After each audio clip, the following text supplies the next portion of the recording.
I had a neighborhood friend. He was just like, "Oh, you ever heard of robbing? Like slash and run, something like that, in that nature." And I'm like, "Yeah, I heard of it." He was like, "Yeah, you want to do that?" And I'm like, "Yeah, I'm down. Cool, whatever. That's what we're gonna do."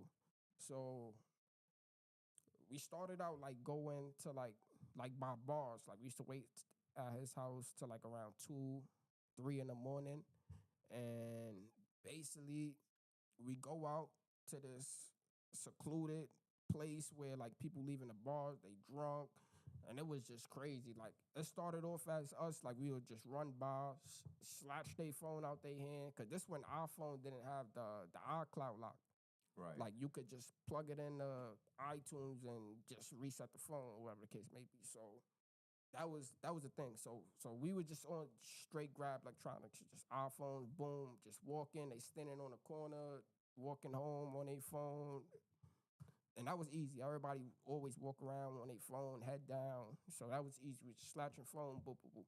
One day, he came to me. He was like, "Oh, I got this gun. Like somebody gave me a gun," and I'm like, "Oh wow."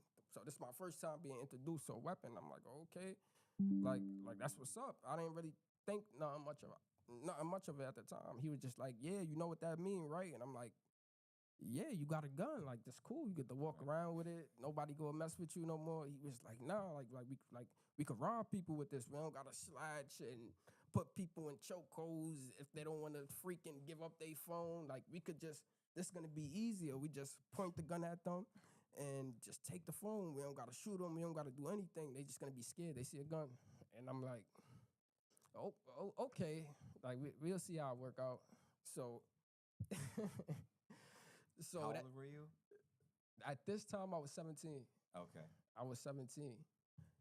So at this time, That is really good. Y'all, I am so excited. This is a big day. Drip Drop is letting me taste the zero sugar plus. we go out, we test it out, whatever the case. This didn't last too long, by the Right. way. We went out, had a couple successful one. I remember this one guy, he had a laptop, and like the friend I was with, he was a little bit older than me. Like that's another thing. He was a little bit older than me. And I guess like he kind of done it before. Like you could tell when somebody did something before. Like I could tell like you not new to this. Like I'm over there all racing. I'm scared out my ass now because now it's a gun, and I kind of know like, oh yeah, I know this not good if you show them a gun and take something from them. I know it's not good. You know what I'm so I was a little scared. You know what I'm saying? I was a little scared. No, I was scared. I might Right. say that I was scared. So we doing it, boom, da da da. We couple of days go by, and I remember this one time we was just out walking. We didn't really feel it. Like we didn't really see anybody. It wasn't really nobody outside. I guess people was hearing like people was getting robbed over here. At the time, I didn't know why I don't see nobody. So it was just weird. So we just like and we used to take the train to go do this. We used to get on the train, go somewhere, blah blah blah. So we walking back to the train. We like, you know what? We just gonna go home for tonight. It don't look like a good day. We don't think we're gonna get somebody today. So as we walk into the train, right before we get to the entrance, I remember he looked across the street and he seen a guy like walking like with a briefcase in a kind of like a suit, like a trench coat. He had a trench coat and a suitcase. So he looked at me. He was like, "What you think? We got one?" And I'm like, "Man, I don't." And he just runs off. He just runs off. I'm like, man, I chase behind him. So he running to him. I'm over there running behind him. He's straight and he's like, it's just so funny, like, cause we talked about this after, and it's like he's a professional. He's get on the get on the fucking floor. You motherfucker, get on the floor before I fucking kill you. Like he's animated, like he's trying his best to scare the shit out the person. So my job always with the thing is send a police report too. Like I will always just be the one just going and just grabbing the phone and just running. Look at these 11 pages. This is what a data broker claims to know about you: your addresses, phone numbers, even relatives' names. And guess what? They're selling it.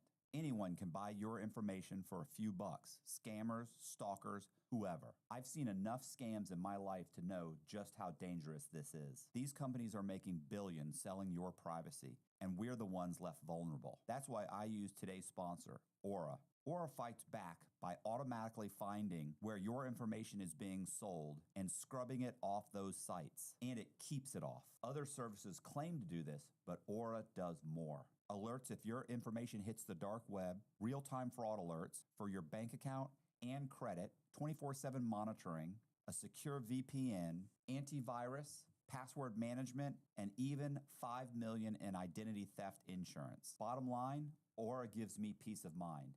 I'm not leaving myself vulnerable, and neither should you. Try Aura free for 14 days at aura.com/Matt. In 2 weeks, they'll be scrubbing your information off broker sites. That's aura.com/Matt. He would just do all the aggressive work because that's what he liked it. That's what he liked it doing. So he runs to him, gun on him, boom. He had a phone, wallet. He had keys. I don't remember taking the keys, but it's in a report that we took his keys. Or took his keys, wallet, phone, boom. Okay, good. We run right by the train already. We run across the street, run down the train, running. And you know the turnstile in New York City, like they have the turnstile where you got to pay to get through. So we run in, jump over it, boom.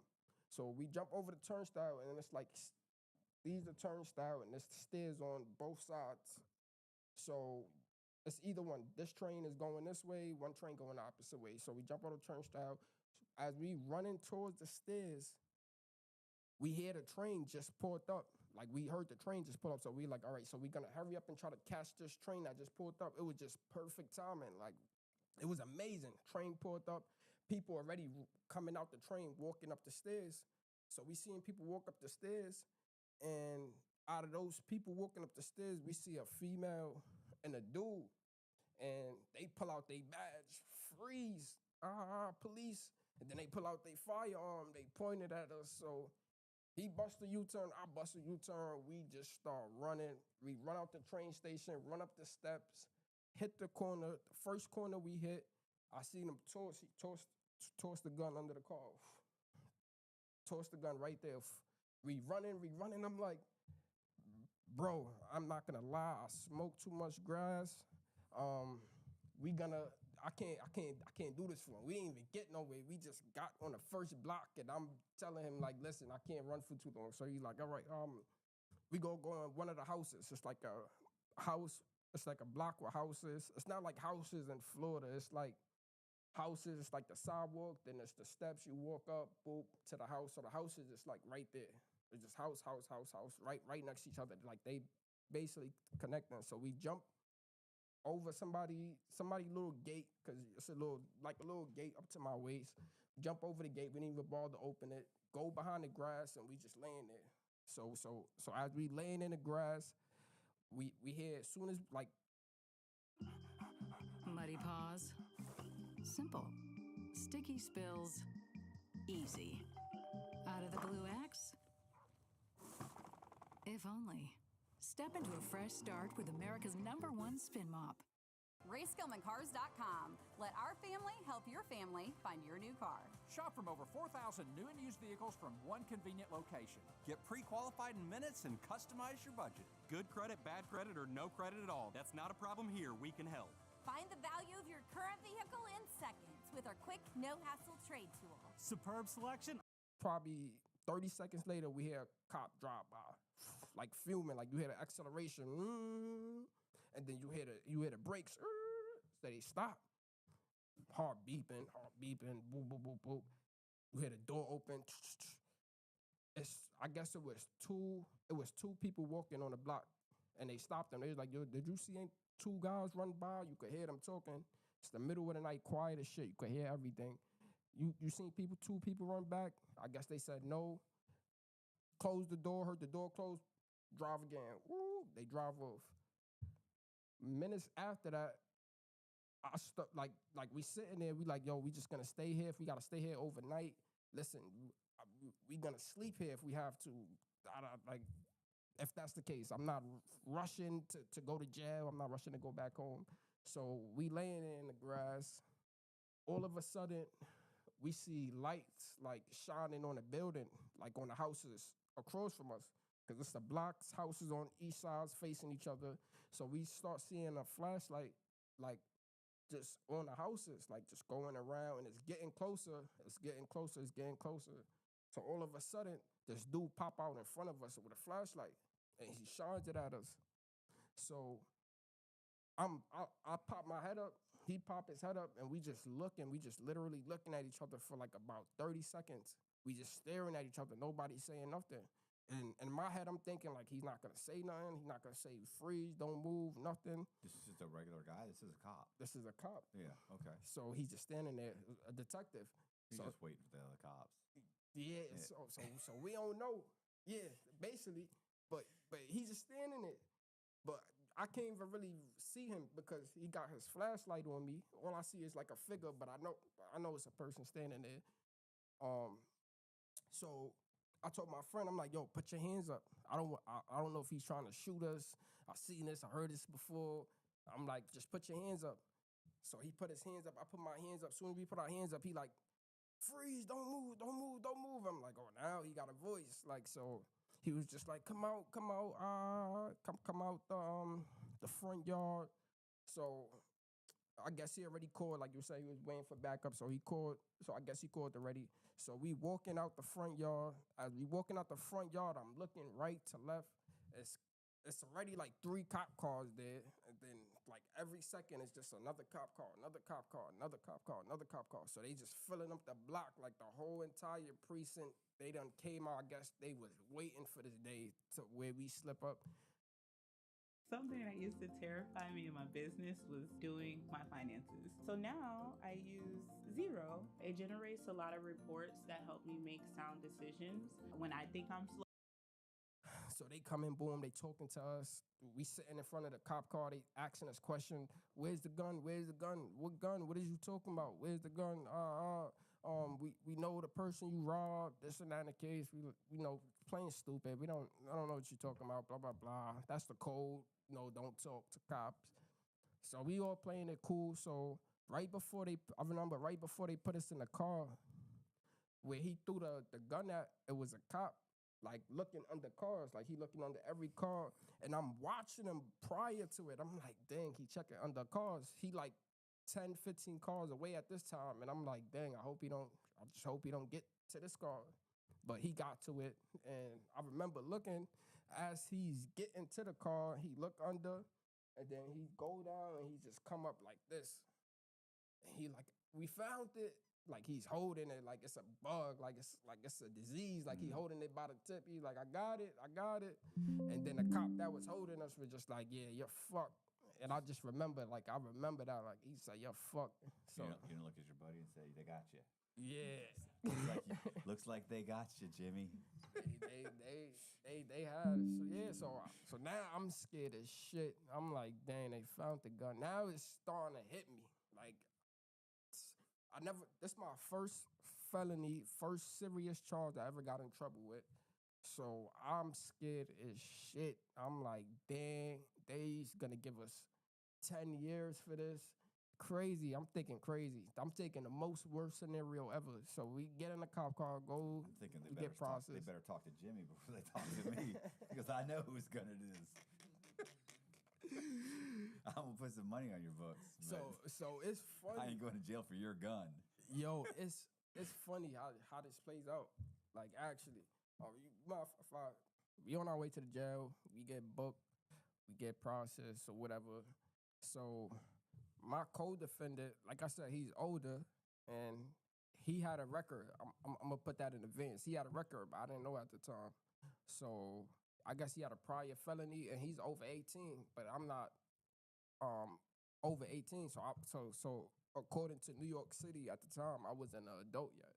So I was 17. I was right there at the borderline. So we get processed or whatever. You know, went to first appearance. I remember we got bail, but my bail was later on reduced, and this caused the whole Like it was crazy. But we both got bail. We was together through like the whole process. Soon as like we went to intake, because we in the States, we go to intake, we sit in there, boom. My co-defender, his papers got processed faster than mine. So he already got placed in the house, and we was in Rikers Island. So in Rikers Island, they had an intake house called Mob 1 at the time. We get there, boom. Yeah, we get to the intake house. No, he get to the intake house first, and I guess when he got there, he got into a fight or something. It was just funny. He got into a fight because he's a hothead. It just suspected. It was just funny because it's like I expected him like. So when by the time I got there, so I get there after like a couple of hours after, and then I was looking for him. I'm looking around the dorms. I'm like, oh, where's this person named Bilo? And they was like, oh, we don't know you talking about. So I described them.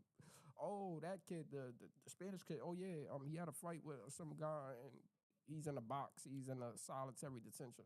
So I'm like, wow, like I should have knew. Like he's a person like you tell him like, oh, like your shoes are untied. Oh, why did you tell me like why did you say it like that? Like you want to fight? Like you want like he's one of them. Yeah, he's a nut.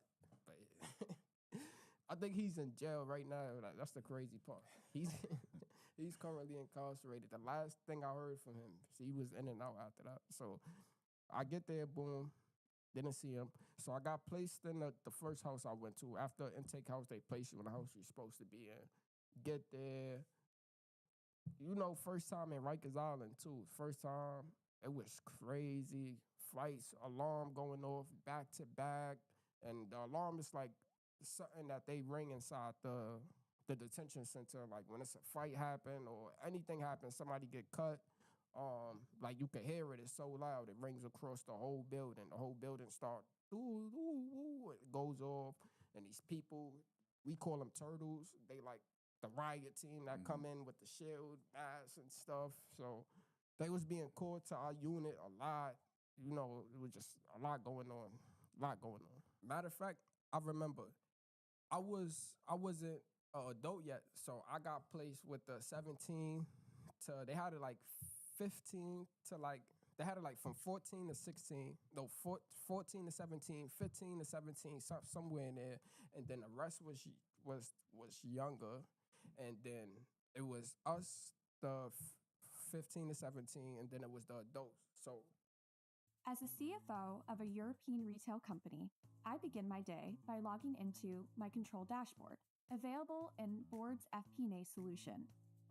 The strategic plan was finalized at the start of the year, and now I want to understand how our current budget performance aligns with that strategy.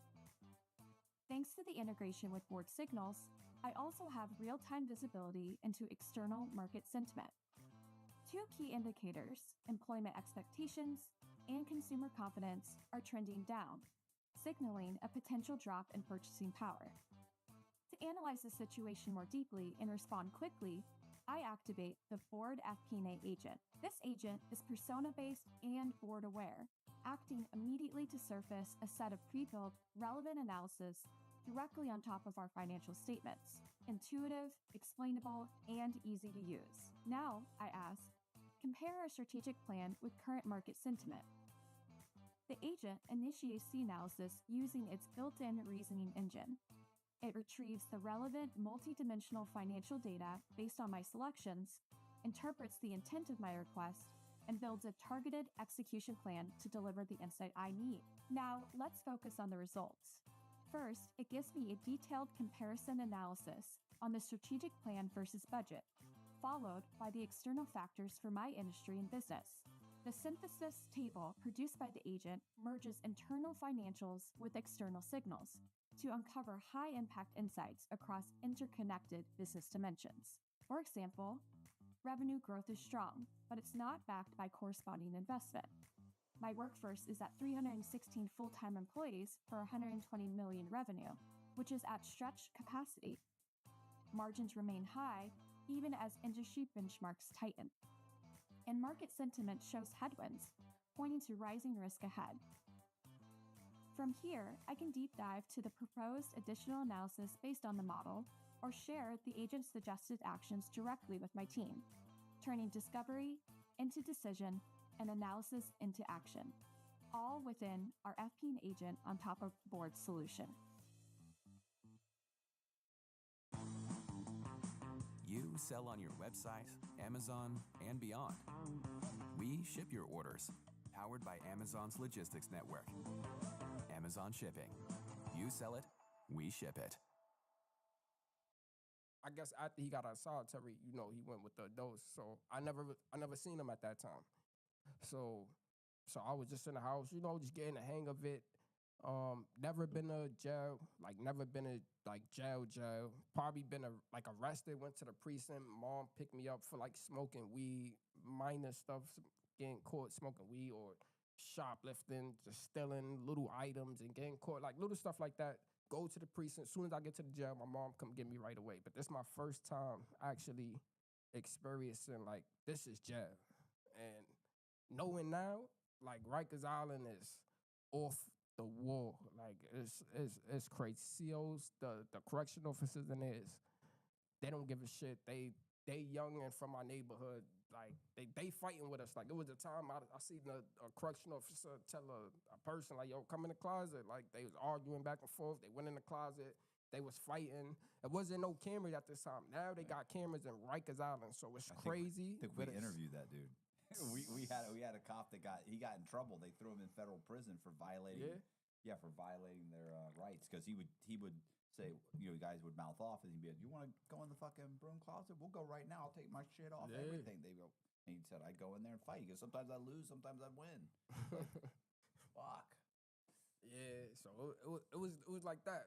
That's the type of environment that was going on. So it was okay. So I wasn't there for that long. You get what I'm saying? I was there for probably a month, 2 months at most. And then they reduced your bail. I figure out they reduced the bail. My mom didn't tell me. I was calling my mom at the time, talking to her. She's like, what the hell? You doing robbing people? This was absurd when she found out. Religious, going to Muslim practice every Friday. She couldn't even understand. You were in jail for an armed robbery with a gun. You had a gun. I'm like, no, Ma, somebody had a gun that was with me and they robbed somebody and they did everything and I was just there, Ma. I didn't do anything. And I didn't rob the bank. I was just driving the car. Right. So she was just okay. At the time, it sounded believable because she never seen that in me. I never, you know what I'm saying? Everything I did that was bad was just out the house. Never, the most, I said, she seen me do was, probably steal from, my father, while little petty stuff. But not to this felony sitting in jail. So this was crazy. So I guess she went to my father or went to somebody, bag, and then she ended up getting my father to bail me out. She talked to him, or whatever the case may be, because I don't think she was a citizen at the time, so she couldn't do the paperwork herself, whatever the case may be. We ain't know about bail's bond, nothing. I'm not even worrying about bailing out at this time. That's how fresh I'm in the jail. I didn't even think probably at the time I could come out, or even if I can come out of bail, I heard probably $50,000 my first court hearing. My parents don't have $50,000. I'm not even thinking about that. So they come to my cell, they knock one day, boom, pack up. Okay, I pack up. I'm like, what's going on? I'm going to a new house. Boop, boop, packing up. They was like, no, you going home. I'm going home. I'm like, oh, wow. They dropped the charges. I beat the case. So you haven't gone to court. You haven't done anything yet. Yo. So I'm happy as fuck. I'm going. I get to the gate, open the gate, let me out. I'm walking down the corridor, happy and stuff. So I get to the back to intake, and they finishing up my papers and stuff, writing. They was like, yeah, this is when you come back to court, this and that. I'm like, back to court? I'm like, I'm going home. They was like, yeah, but you got to come back to court. Somebody made bail for you. I'm like, who? And they showed me the name. They were like, do you know this person? I'm like, oh, that's my father. And then like me and my father, like growing up, we didn't have too much like a close relationship. Like we was always butting head, mostly because of school. Like always getting in trouble in school. You know, he ain't like it. He came from a different background. So I ended up finding out he bailed me out. So I'm like, all right, cool. So they was waiting for me outside the jail. They picked me up. We driving home, and as we driving home, he got the papers. He was like, yeah, this is your papers. Mom's like, yeah, tell your dad thank you. I'm like, thank you. This and that. I'm reading the paper, and I'm looking at like the bail amount. I'm reading everything. I get to the bail amount. The bail amount, it said robbery, bail, $500. $500. And then I'm reading the paper. I go to the next one, firearm, $1. I'm like, what the heck? So I asked my mom, I'm like, oh, like, how much was my bail? And she was like, I don't know. I'm asking your father, yo, dad, how much was the bail? She was like, it's on the paper. This is how much I had to pay. Like that's it? And she was like, yeah, that was your bail. I didn't understand like what was going on. I just So they lowered it from 50,000 to 5,000, and he was able to pay the. No, it was $500. They lowered it from 50,000 to $500. $500. Why? Here at the Fox, we know men need a deodorant stick that's just as high performing as they are. Sometimes even more so. Natural deodorant, 72-hour protection to help you feel like a man and smell like a champion. Dr. Squatch, let your stick do the talking. Mom, what's that? Nothing. Just get in the car. Let's go. Come on. This next part I'm about to explain, like, I don't to this. I kind of get it because it was my first You're charge, juvenile. but even still, I really don't get why they lowered it that much. I still don't really understand.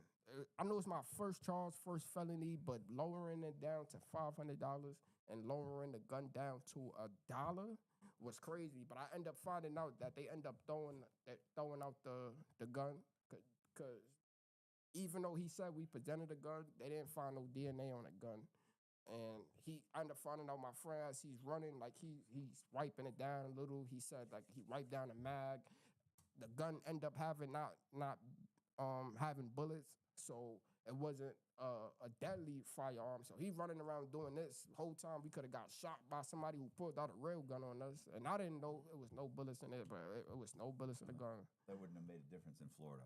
Yeah, They don't care if it's a cap gun. That's the crazy part. But New York is, like I said, it's different. Like I got away with so much more stuff in New York for some reason. Like I said, like the charges I caught in New York, like if you look at my rap sheet, it's crazy. But now I know, like being anywhere, Virginia, Florida, down south, Texas, like it's like they not playing. You get caught with a credit card, like my first couple of times getting caught with a credit card was nothing. Like the case got dismissed damn near. To the point, I caught a lawsuit because they dismissed the credit card case. Yeah, they were caught catching And then I sued them They, and got paid. I swear to God. well, let's get to that. So, I was gonna say they talked to a bunch of cops that were busted some guys. Was it in New York? Hold on, I don't know if the cops were down here or if they were in New York. Whatever it was, there was a bunch of guys that were stealing, like they were rushing into places and stealing, doing like smash and grabs and stuff. Mm-hmm. And I think they caught them in Florida. Ooh. And they were like, why, like, you guys they live down here, or they were down here all the time. They would go up to New York, steal, and come down here and spend the money. And the cops caught them, and they were like, why do you keep going back to Florida? And they were like, do you ever commit any crimes in Florida? They said, oh, fuck no. In Florida, they'll put you in jail. They're like, we rob up in New York. We just come down here and spend the money and live down here. Like, this is where you live down here, but you rob up there. And it was like, wow, like that's a bad policy. Yeah. That's a bad policy. And even growing up, you saying that, I remember like people used to say that, like people that left out of state and did crime, like they didn't come back. Like, and I always remember that. Like that was just always a thing, like in New York growing up. Like try to commit your crimes in the city because you go out of town, we call it OT, like they not playing with you out there. I never been out of town before. All I knew was New York City growing up. So, but that's what we heard. So what happened to the charges on that? So. Before we start this episode, here's a quick preview of what's coming. Ready to take charge of your finances and master the art of money management? Cash Course is your ultimate guide to financial literacy, from personal budgeting to macroeconomics. Check out more episodes at PragerU.com. So boom, I'm gonna tell this quick story. So we got home, found out the bell, boop, found out the bell. So now I'm fighting my case outside. I'm going up and still seeing my co-defendant. I'm visiting him in jail, checking up on him, seeing where his mental health at. Every time I go up, we gotta sit like in a cage while everybody else out with the visitors, because he always in solitary detention. So he's still causing trouble, and it was cool. I told him like I made bail, this and that and the third. And I told him, I'm like, the bail was $500, and the gun they gave me $1. And he was just like, oh, wow, like that's what's up. And I'm like, yeah, that's what's up. And I'm like, just regular talking about the case, what we planning on doing. And the original plan, like I said, not knowing the justice system, not knowing we got caught red-handed, he was like, yo, we going to trial. That's what he telling me. He was like, don't cop out, go to trial. Don't plead guilty, don't plead guilty. Like, trust me, I know. Don't plead guilty. I've been here before. And I'm like, okay, that's what we doing. So one day, so it started for me like seeing him like every week until like it started slowing down like once a month. And it been going on for like about 6 months. And one day it was a house party that they was having.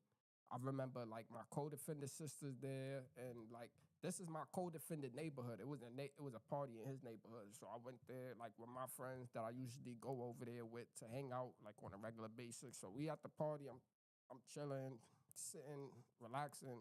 Some guy walk up to me, and he like I could talk to you real quick. He was like, your name Ghost? And I'm like, yeah. He was like, can I talk to you real quick? He bring me in the kitchen. So I'm in the kitchen, I'm talking to him. And he like, you got arrested with B-Lo, right? And I'm like, yeah, we got arrested. He was just like, oh, word. He was like, I heard you snitching, you telling. And I'm like, what? I'm like, snitching? He like, yeah, I heard you telling that's how you home right now. This and that and the third. And I'm just lost at this point, because first I'm like, the only person saying that would be your co-defendant. I'm like, what can I snitch on? And it was like, oh, I don't know. We just saying. So the whole time I'm thinking, like, what can I tell him? We both got caught red-handed. We got the victim saying that he pulled the gun on him, and the victim is saying that I went in his pocket and I removed his belongings. So we equal. Say if he was to kill him, we both getting that murder. You get what I'm saying? And the victim has ID'd both of you. ID'd us, right. Everything. You guys, I found a zero sugar hydration that actually works fast and tastes great. Introducing Drip Drop Zero Sugar Plus. Drip Drop's unique zero sugar formula has a built-in hydration shortcut. It unlocks your body's sodium amino acid code transport system for fast hydration directly into your cells. The best part is that it includes 6 different electrolytes and 15 different vitamins and minerals to help with full body recovery and support. Try complete zero sugar hydration for yourself and thank me later.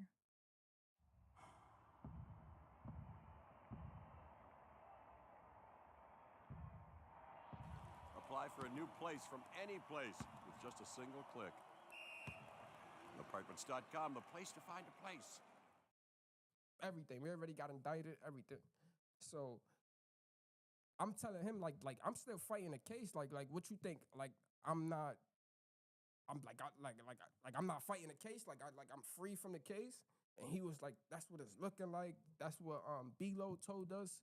And I'm like, how? I just went to go see him. He ain't tell me none of this. He was like, oh, that's what we hearing. So then more guys, and mind you, these people is like, I'm 17. I probably just turned 18.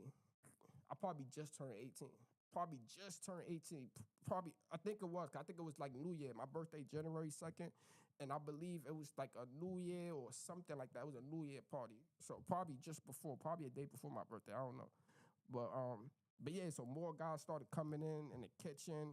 So now they surrounded me. One pull out a gun. They like, oh yeah, come outside. Come outside. We got to talk to you. And I'm looking at them. They like 30, 35, 40. They older. So I'm like, I'm sitting there talking like, oh, that's my, like, y'all see me with him every day. I'm just over there just speaking my piece. Like, y'all see me with him every day. What y'all talking about? Like that's really my friend. Like I would never do nothing like that. Like, so out of nowhere, as they telling me to come outside, his older sister come in the kitchen. And when she come in the kitchen, she pulling them back. She like, hold on, back up real quick. She come to me. She was like, come with me real quick. And then she telling them like, nah, he good. What is y'all talking about? He ain't tell this and that and the third. And I'm sitting there, I'm baffled. I'm like, his sister defended me? I don't know. But I used to see her a couple of times. Like when I used to go to her house, I used to see her, talk to her. Like that's where I seen her before. So I ran into her a couple of times. I know who she is. So she bring me in the room. She was like, listen, I know you not telling this and that and the third. I apologize on their behalf, this and that in the case. And in my head, I'm running through my head, like, how you know I'm not telling?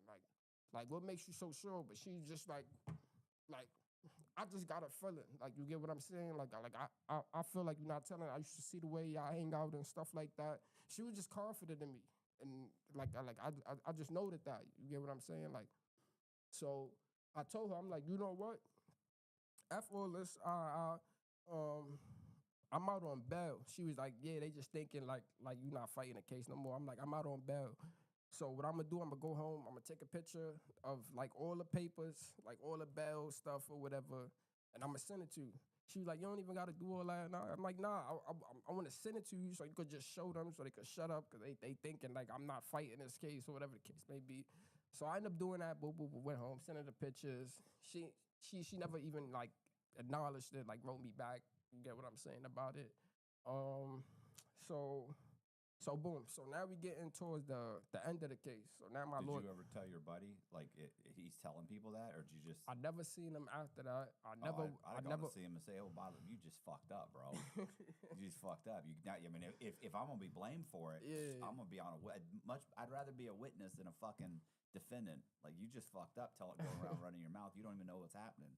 I was solid, but that's not gonna happen anymore. And that was crazy because nobody was going. All his so-called friends, it was crazy. I used to pull them to the side, like, "Yo, you want to go see him today?" Like, I was, because usually like around that age, like people wasn't. It's weird. People wasn't really going up to see their friends when they get in jail. It was just like a normal thing. Like, you go to jail, we see you when you come home, kinda. Like, it was just your girlfriend or your parents.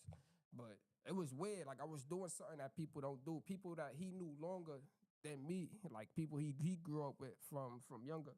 So I found I found that a kind of weird too. Like, his best friends, people he called best friends or whatever the case may be. So we getting towards the end of the case. I remember I go back to one of my court dates, and my lawyer come to me. She was just like, so the DA is making an offer. They offering you five years probation or 1 year in jail. So at this time too, when he was talking about all this, don't plead guilty, we go take it to trial. He already copped out. He took a sentence because this when she told me, she was like, your co-defendant, he took a year because he had a record. He got a felony already. He had a felony already, and we offering you 5 years probation, felony probation, or 1 year in jail.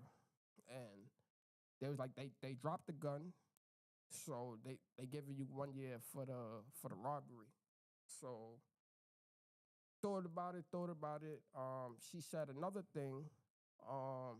We have something in New York City called youth offender. It's called YO.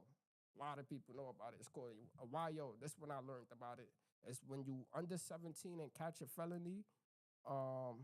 It's like forgiven, but you can't get in trouble within like a certain amount of time period. I don't know if it's a year or if it's 3 years or if it's 5, but it's a certain amount of time period you can't get in trouble. And They expunged your record. They could expunge that felony. So she told me about that, and I'm like, oh, like, okay, that sound good. Whatever the case may be, it sound good. Yeah, why not? I'll take that, depending on if I take the probation or the jail time. I'm interested in that. So I think about it, leave, think about it. Next court date come. I told her this is what I want to do. I said, I want to take 1 year in jail. She said, what? She was like, so you're 110 pounds. What are you doing? What? Is your invoicing and payments for this year already piling up faster than you expected? Xero can help you catch up easily. With Xero, your invoices and payment reminders are sent automatically. You can reduce your average payment time by weeks. Xero syncs with your bank, payment processors, and business apps. All of your financial data is organized and updates automatically in one place, saving you time and hassle. It's time to change the way you manage your business accounting. Sign up for Xero today and free up your time for the things that matter the most. Some people tell you that dads can't have it all. I'm here to say that's not true. Get the Nate rate It's gonna be fun. It's happening. and save some dough Can you do that? Yeah, because it's my era. with special ticket pricing. This is the nice. What'd you weigh at this point? How old are you now? And I I'm was probably gonna say- fresh 18. Now I'm 18. Now I'm going to the big boy. You probably weighed 110 pounds. You can't go to prison. What are you doing? Now I'm going to the big boy side of Rikers Island. And prison is, compared to Rikers Island at that time, when they Prison barely probably had better. cameras, it was Was it better? prison was better Yeah. compared to Rikers Island. 'Cause That's always the case. Yeah, I mean, it's more always, structure. Prison's always better than the county Yeah. jail. Okay. Like even environment wise, like the institution and the setup, the COs and the programs. Yeah, prison is better, but just living comfortable wise, people running around reckless, doing whatever they want. It's crazy. But yeah, it's way more structured. That you get to know the same Yeah. people are there. You get to have friends. You get to walk the track. You get to work out. You get to play not video games, but games. You right, get to, yeah. You get to read. It's not. It's a much more structured. Everything you eat at the same time.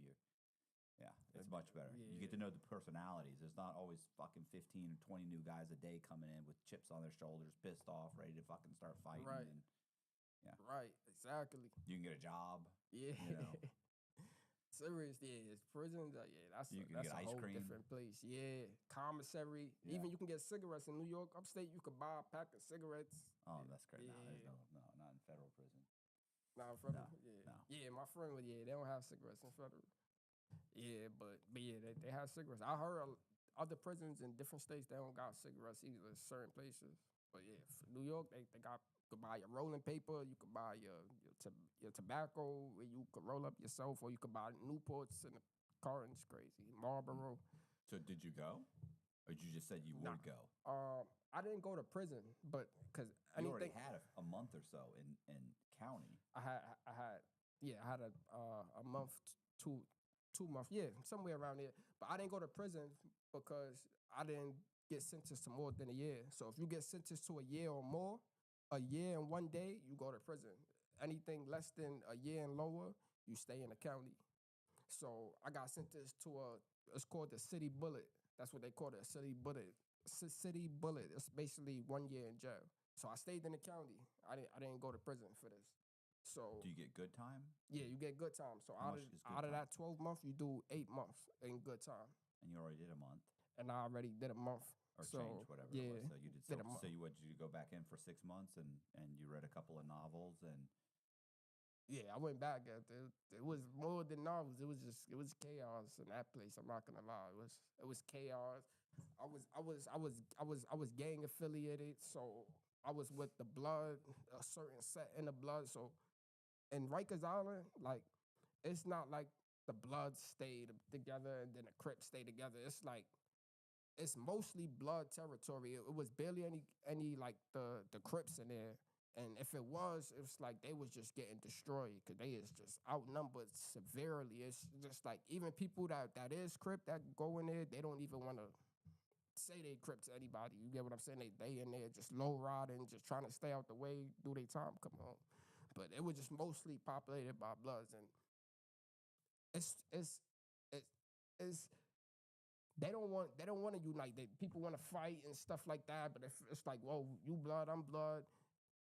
Like we supposed to be together kind of thing. So it creates a conflict. So now it's like, oh, you got this blood set, then you got that blood set. You know, it's different sets and blood. So it becomes to within the community, we fighting each other, but by sets. You get what I'm saying?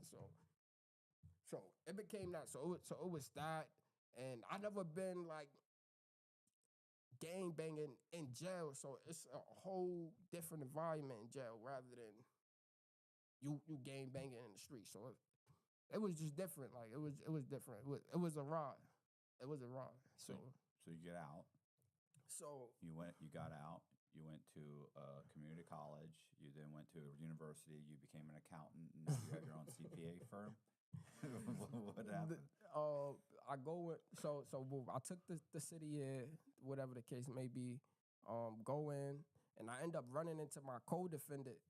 So, and then it was just funny. Like we were just walking in the hallway one day, and I'm with the adults now, so I could see him. So I'm walking past him, and I remember saying something like, look, like I thought I was telling. And then he was just like, how much time? Like he looking at me like he's surprised I'm in there. Like how much time you get? And I'm like, I got a year. He like, me too. And I know he got a year. And I'm like, oh shit. Like you must have been telling. Like then you must have been telling. You have a record. You get what I'm saying? How did you and I get a year? You got a record, and you were an adult. I was 17. I think you might have been telling. I should have.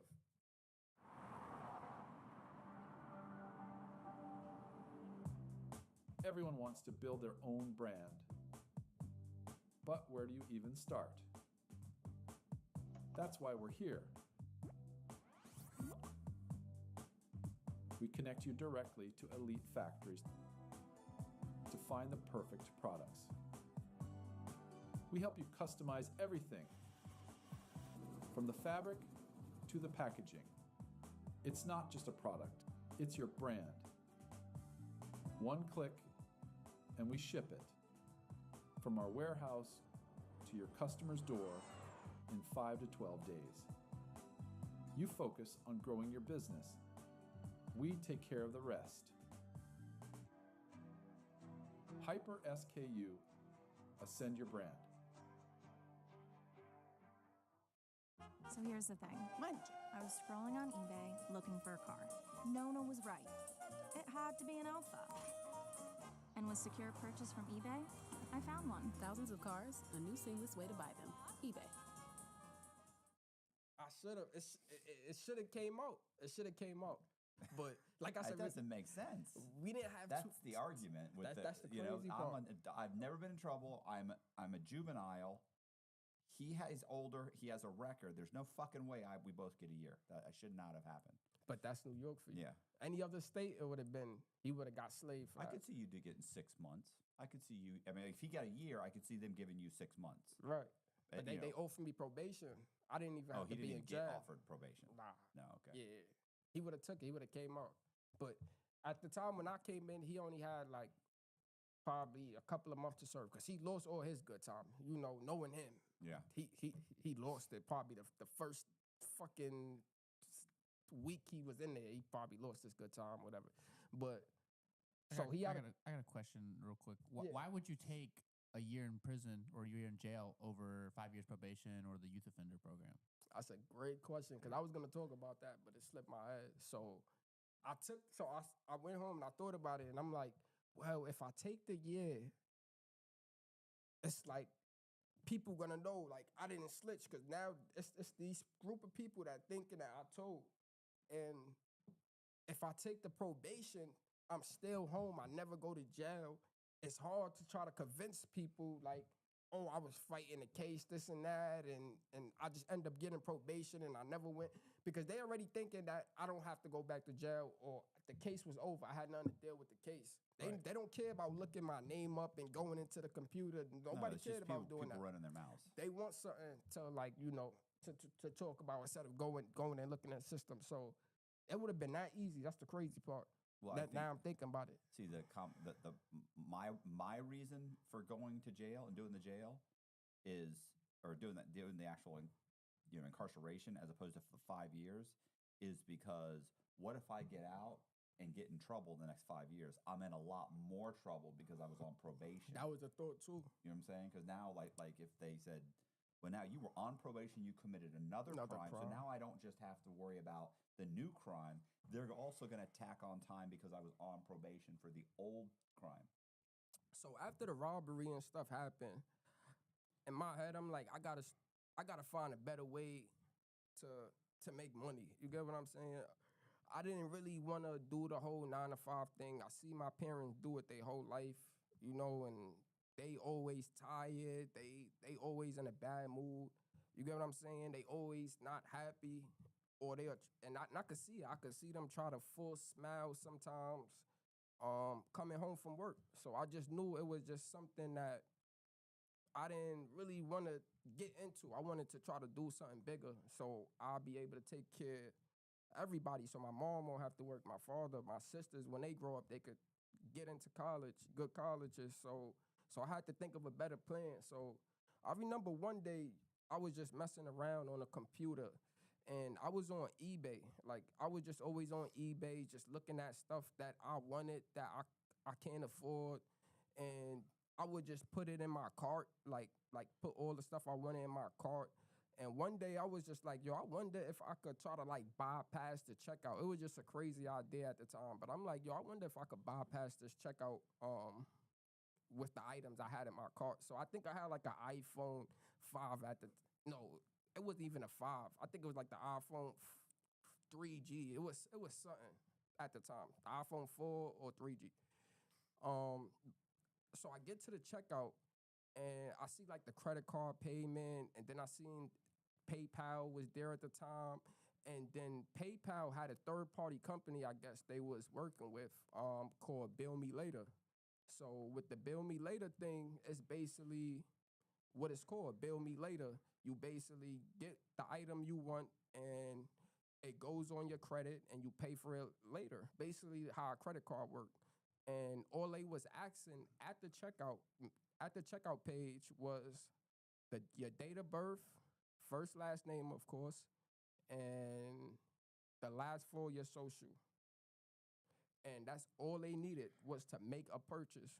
So I had somebody information on my phone at the time because I knew growing up, Social Security numbers was always important. My mom used to always hide it under her bed, and she used to tell me, like, listen, don't give this to anybody. So I knew it was important. So one day I found one, and I just always kept it in my phone. So I went to that. I tried it. I put the last four in. I had the date of birth. I had the name. I had the address as the billing address. So I put the information in, not thinking 1% that it's gonna go through. I'm just messing around, just try to just fill in the blanks, if that's what you want to call it. And transaction goes through, approved, your item is on the way.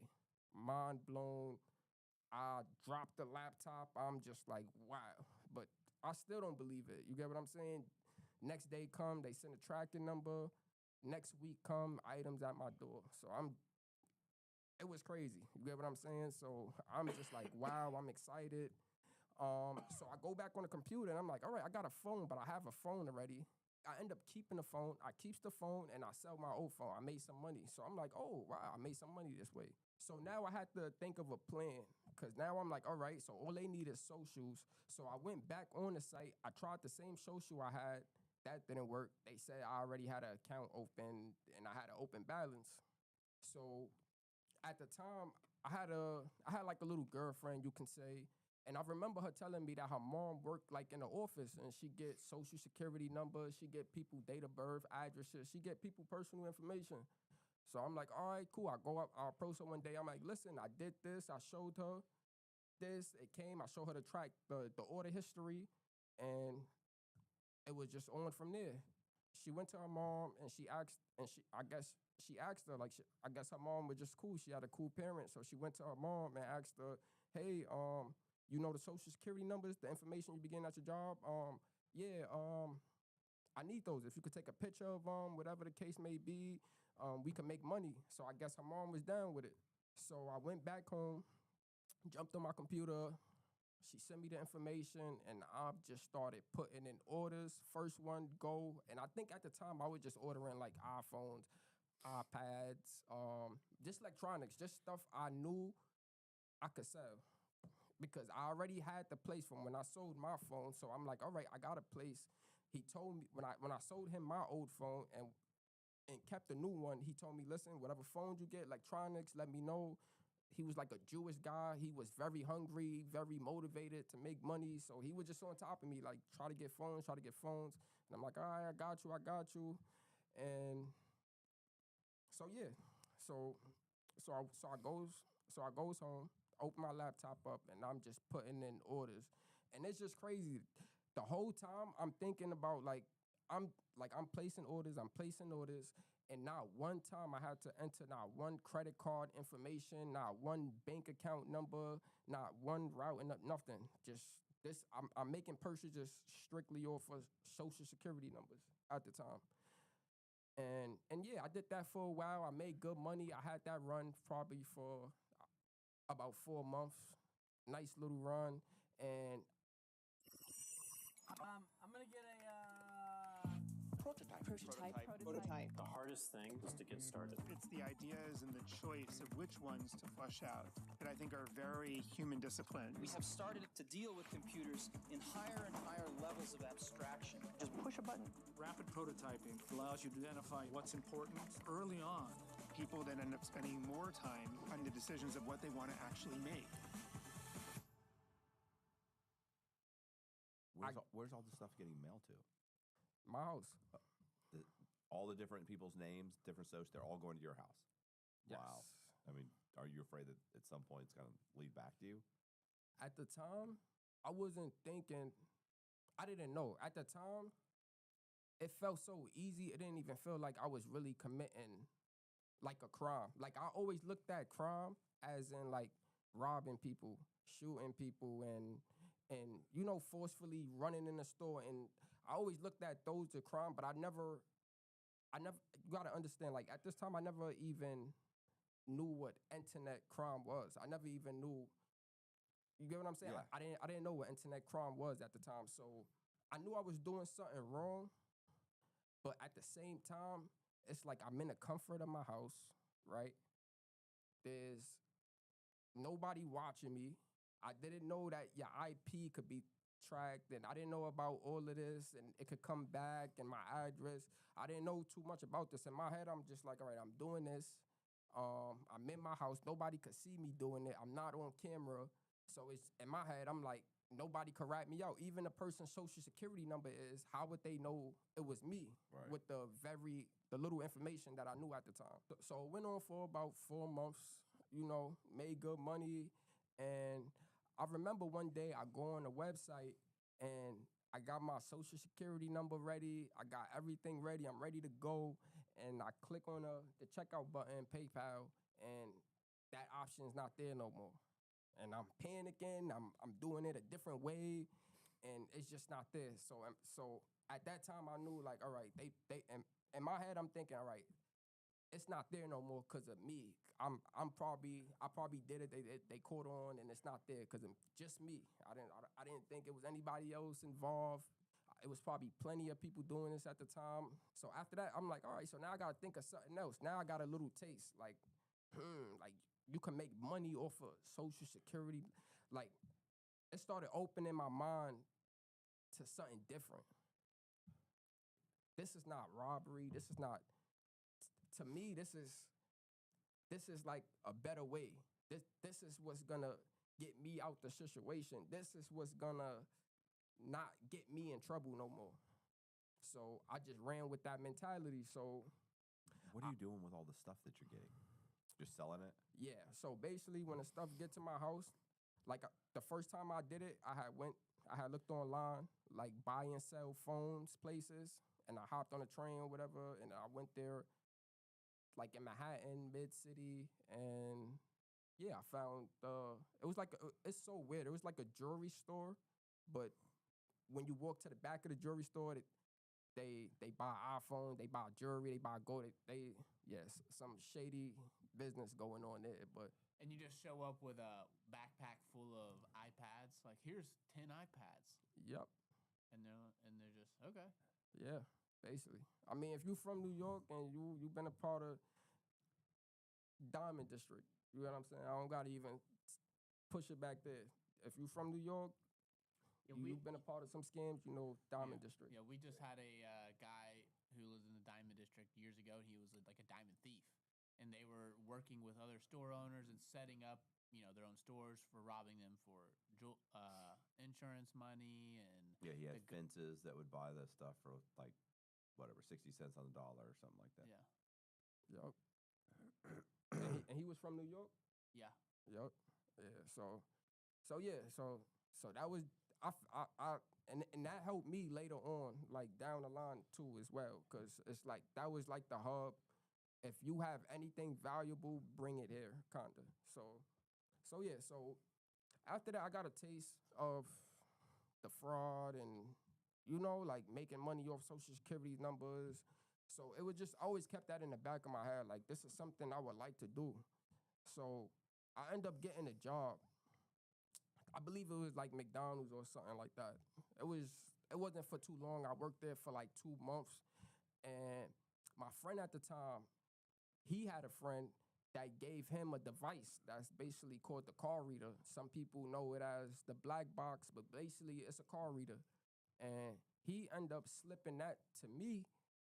Basically, like, listen, I know you told me you work in a drive-thru. People come through, swipe their cards on it, boop, boop, boop. However much cards you get on here, you got to get a percentage. We going to make money. I didn't understand anything.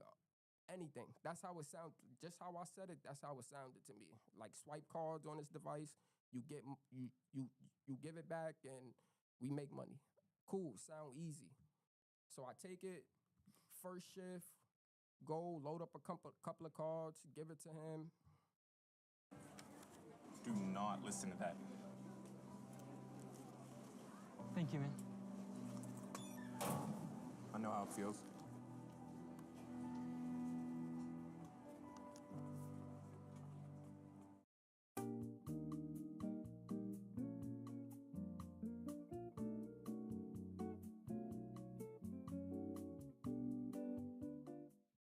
And 2 days later, I'm asking, where's the money? And he was just giving me the runaround excuses. Oh, we didn't get the money yet, and he's still working on it. But here, we're gonna give the box back to you. So I found it a little fishy. I'm like, all right. I mean, I'm not losing nothing. I'm not losing no money. I still gotta go to work. So in my head, I'm like, well, nah, I'll take the box, swipe more cards. Next week come, give it back to him, same thing. And he goes on for this about 3 weeks. 3 weeks go by, and now I'm asking like, all right, like, where's my money? Like now I'm getting irritated. Now I'm doing it. Now I feel like I'm being used. So I'm like, where's my money? This and that. I'm not doing it no more. I don't want it unless I see some money right now, today, pop, pop, pop. So he said, all right, I got you. But I can't give you money, but I could give you some cards. I'm like, shit, why not? Give me the cards. I'll go get the items myself. They credit cards, right? They credit cards. I'm going to give you the cards. All right, cool. So he gave me about like 5 white blank cards, no bank face. Just imagine your regular personal credit card, just all wiped out, all white with a black strip on the back. You have an all white card with a black strip on the back. So he gave me like 5 of those, and immediately I'm mad. I'm like, nobody's taking this card. Nobody. At that time, they didn't have the registers where you could swipe cards yourself in stores. You would have to give them the card, and they would have to swipe it. Like in the big stores, they didn't have the self Self-checkout. Point of sale devices. Right. Like I wouldn't even say the self-checkout, but even like they didn't have self-checkout at all at that time. But even like when you walk to the main register, like the females, Sephora, like you could swipe your own card. It wasn't like that. Like back in the days, you would have to give it to them, and they would have to swipe it on their POS system. So basically, in my head, I'm like, this is never gonna work. And he was just like, I'm telling you, they gonna take it. This is how I do it. How you think I got all this money? And my friend at the time, I mean, he always had nice clothes, designer. He had the nice car. He always had the new Mercedes, you know. So I kind of believe him. Like people say, oh, show me the proof. You get what I'm saying? Or show me something. And I seen it. You get what I'm saying? So I believed it. I took it, went to the store. I think the first store I went to was like Toys R Us. No, first I go to the parking meter. I swipe, boom, just to see if they work. I would charge it like 25 cents for like 2 minutes. Because in New York City, we have parking meters, right? We have parking meters like where people in the city, you have to pay to park. You could put quarters in it, or you could insert your card and pay for your time. So I would put the card in, charge it for 25 cents, and see if it authorized. And I think only one of them authorized for 25 cents out of all the cards I gave him. So I was pissed off after that. I'm like, and the other 4 cards, matter of fact, it didn't even decline. It wasn't even reading. It didn't even register as a credit card. So that means he didn't even take the time to put the information onto the card. So yeah, so I was pissed off or whatever. So I take the one card. I'm like, who knows? People got $10,000 card limit. So the first store I hit with the card that was working was Toys R Us. So I guess there, give her the card. I think she rung me up an iPad. I go in my pocket, pull out the card, give it to her. She just staring at the card like what the hell is this? Like what is this? And I'm like, that's my credit card. That's just a new way they making it. And I forgot exactly what I said at the time. Like I said, this was like 2013, 2013. So this was a while ago. So yeah, she just looking at it like all crazy, and I'm over here just yeah. This how it came. It's for security. They don't put the card numbers on the card no more, and she accepted it. Like she accepted whatever I said at the time. So she took it, swiped it, declined. So I'm like, all right, so yeah, he playing with me. In my head, I'm like, he playing with me. Knowing what I know now, like every card not gonna. Some cards, people just don't have that money. He was probably $5 short. Like it could decline for anything. But so yeah, I was mad. I went home angry. I called my friend like, yo, none of these cards your friend gave me work. I'm not doing this no more. I don't want to do this. I felt like I just got played. I did this for you for a whole month. I thought I trusted you. It was just a whole mess. So I'm on my phone one day, and when I had the box, right, because I was always interested in that little device he gave me. I remember it was a sticker, like, you know, like when you buy like a toy or something from the store, it always come with a sticker or like something to say like the serial number or what is it, what device it is. So I get that. I took a picture of it. So one day I'm on my phone, I look up that name. I always seen it said Mini XD card reader. It was something like that, Mini XD, Mini X3X. It was just a bunch of numbers and letters after that. But I just typed it in Google. I just took the name, typed it in Google, and I just see a bunch of these devices pop up. You could buy it on Amazon, buy it on eBay, and I'm just Googling it to learn about it. I wasn't even searching it to see if I could obtain it, because in my head, I'm like, there's no way they are selling this like legally. It's no way. Like he must have got this from the Chinese man down the block, because there's no way he could order this and it comes to his house. So I just go along with it. I click, you know, eBay was my favorite site at the time. I go on eBay, boom, and things change fast. Your needs do too. That's why Rent-A-Center offers rack exchange. Switch up sizes, colors, even products within the first 6 months. It's hassle-free, even when life isn't. Get flexibility and peace of mind, only at Rent-A-Center.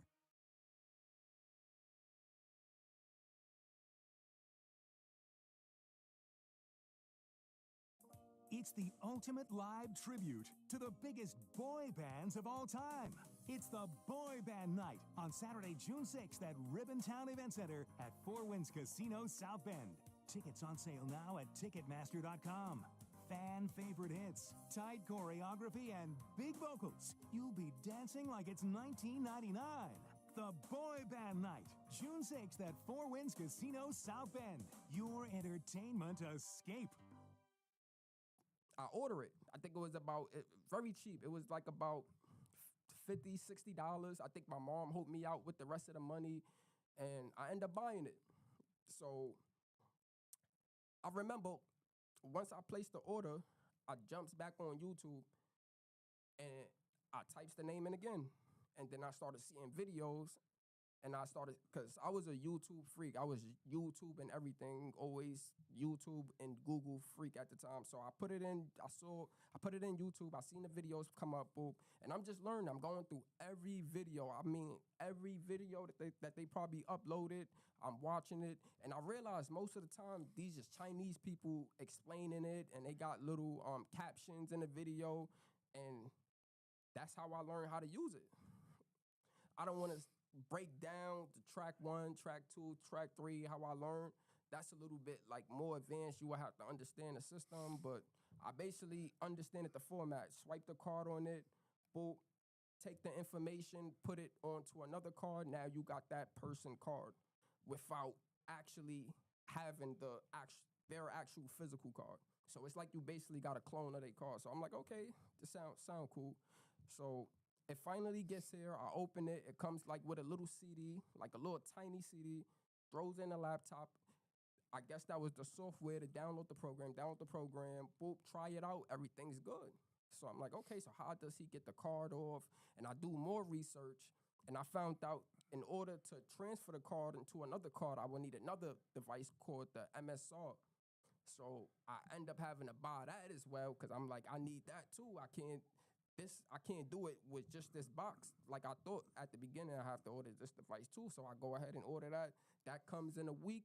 So now I got a little setup. So I'm like, all right, I had my personal card. I never had money on it. Every time I got paid, I believe I just took it out the ATM. So I never used it. I believe it was like a TD card at the time, the little old green card. And I took that. I had my name on it already. I erased the information off of it, and I put a card on it just to test it out, just to see if it worked. I'm playing around with it, and it was working. It was reading. I just put like a dummy information on it, tested it out. It read, no problem, cool. So I goes back to work. I'm working, same thing. I already got the hang of it. I already know what I'm doing. I'm working. I'm swiping cards on it, swiping cards on it. Boop, boop, boop, boop. I goes back home, and I test it out. So mind you, at the time, I only have one card. So I have about 15 to 20 numbers. I only have one card at the time. So I had to basically do it one by one, put one card on the card, go outside, see if that works, see what I could get, come back home, and put another card number onto that card. So that's basically how I did that when I was starting up. So and I remember the first, all right, so I'm gonna talk about the first time, right? The first time I put the card. So I get home, I load up the card, I put one on my TD card, boom, it got my name on it, it's cool.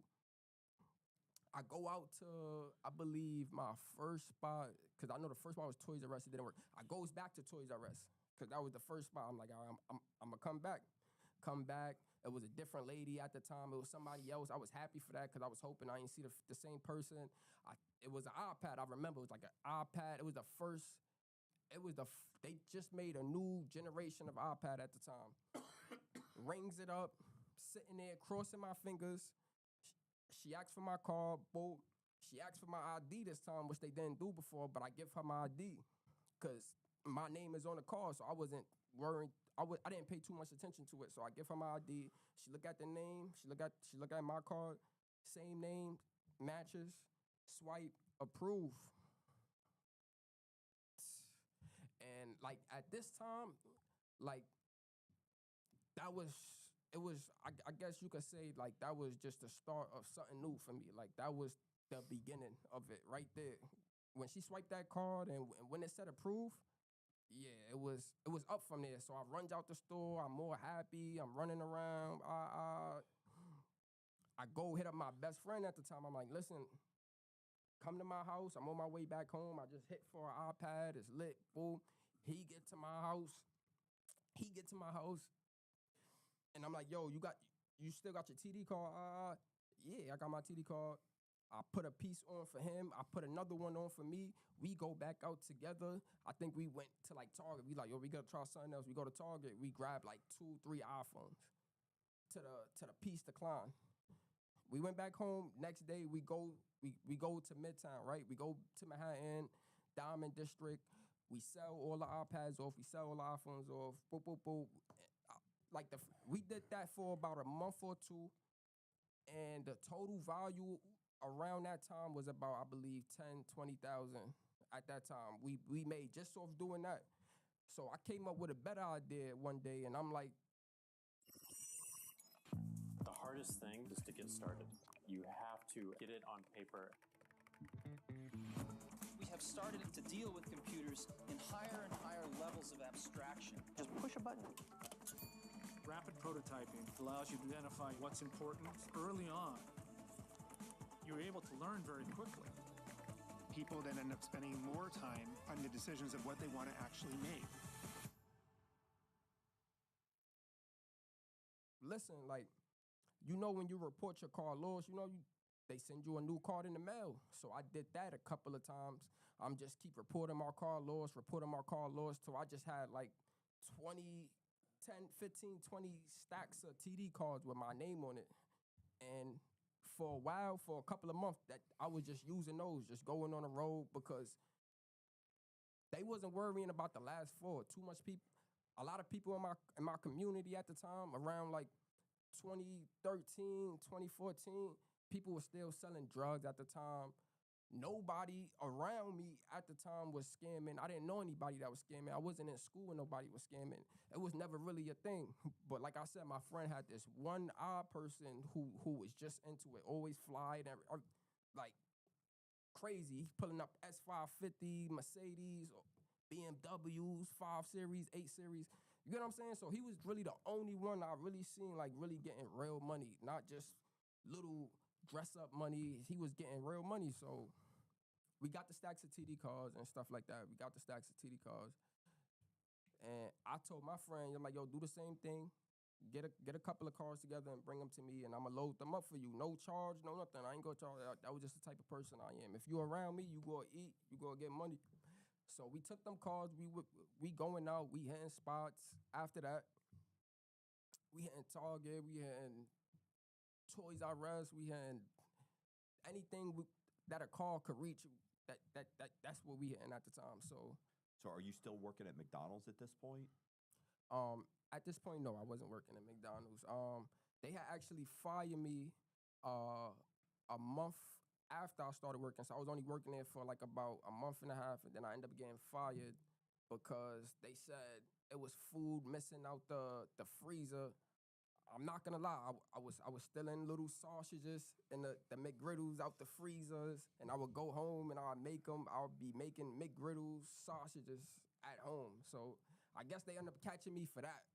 So they ended up firing me for that. So, but I always thought it was something else. I always got scared. I'm like, when they called me into the office and said like, we gotta talk about something, I thought it was for the black box. But when they told me it was for the sausages in the freezer, I'm like, shit, So all right. So how do you keep getting the numbers then? So after that, we had a little run. We started getting low on numbers. We started getting low on the credit card numbers. So at this time, we like, dang, we got to find a way to get more credit cards. So my sister at the time, she used to work in Soho. Like, this is a little place in Manhattan. It's like a very tourist attraction shopping center. All the tourists, that's probably like they main stop, Soho, New York. So she was working there, and she had a friend who was also working there as well. So her friend was actually at the register. My sister, she was just doing like the clothes, fixing the clothes and everything. So I came to my sister. I'm like, listen, this is what I'm doing right now. What? Is this legal? I'm like, yeah, it's nothing bad. She didn't understand this. Like I said, at this time, nobody really knew what it is today. Now everybody know what scamming is. At this time, nobody really know what this is. So she didn't even really look at it like something scary. I feel like if they really knew what was going on, like, and how much trouble they could get in for it, I felt like they would have never really got into it, especially her friend, because her friend was just like like an innocent. I think she was like Philippine, Chinese. So and her strict. I know she got strict parents. She never did nothing bad in her life. She looked innocent as ever. So I'm like, all right, cool. I'm like, listen, this is what we gonna do. I got the black box. You gotta try to get somebody at your job to swipe the cards on this box. I showed her how to do it. This is how you do it. Press the button, swipe. You gonna see the green light flash. That means it's a good swipe. If when you swipe and it turn red, that means it's a bad swipe. So I gave it to her. She gave it to her friend. And first week, she did good. She got a couple of numbers. So we back at it. So I'm running around, boom, back with the iPads, back with the iPhone, this and that and the third. So a week after that, I had a little idea. I came to her job. This how I thought of the idea. One day I just pop up. I pop up to Soho just to see like how she like where she at, how she's getting the numbers or whatever. I just wanted to see her and work kinda.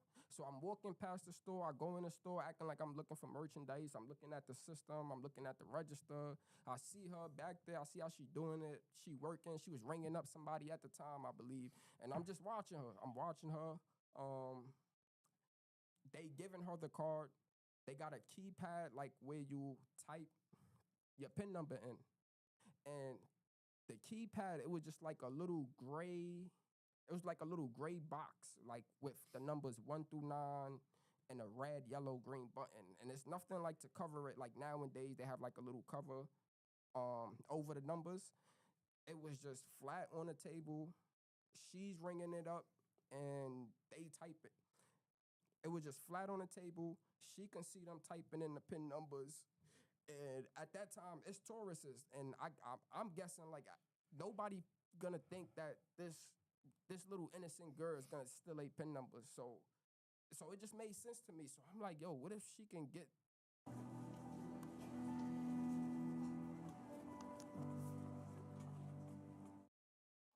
Your perfect domain is out there. Go to Wix and make it yours. Claim your space online. Own your name, your brand.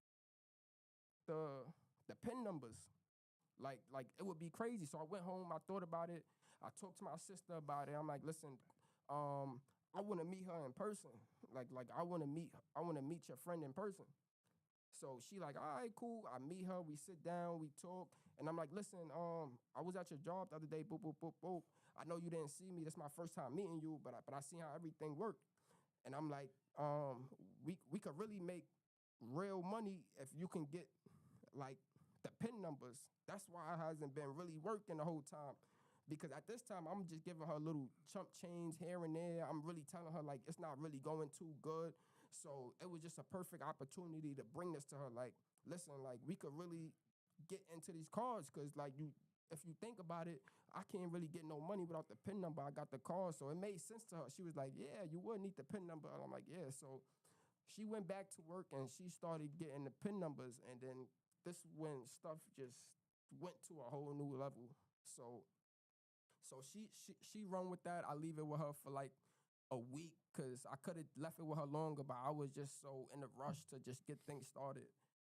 So I go pick up the black box from her. No regular day. I go pick it up. I come home. Boop.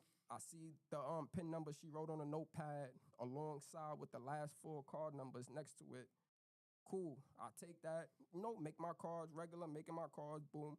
And on the cards now, I'm writing the PIN number like with a Sharpie. I'm writing the PIN numbers on the back of the card.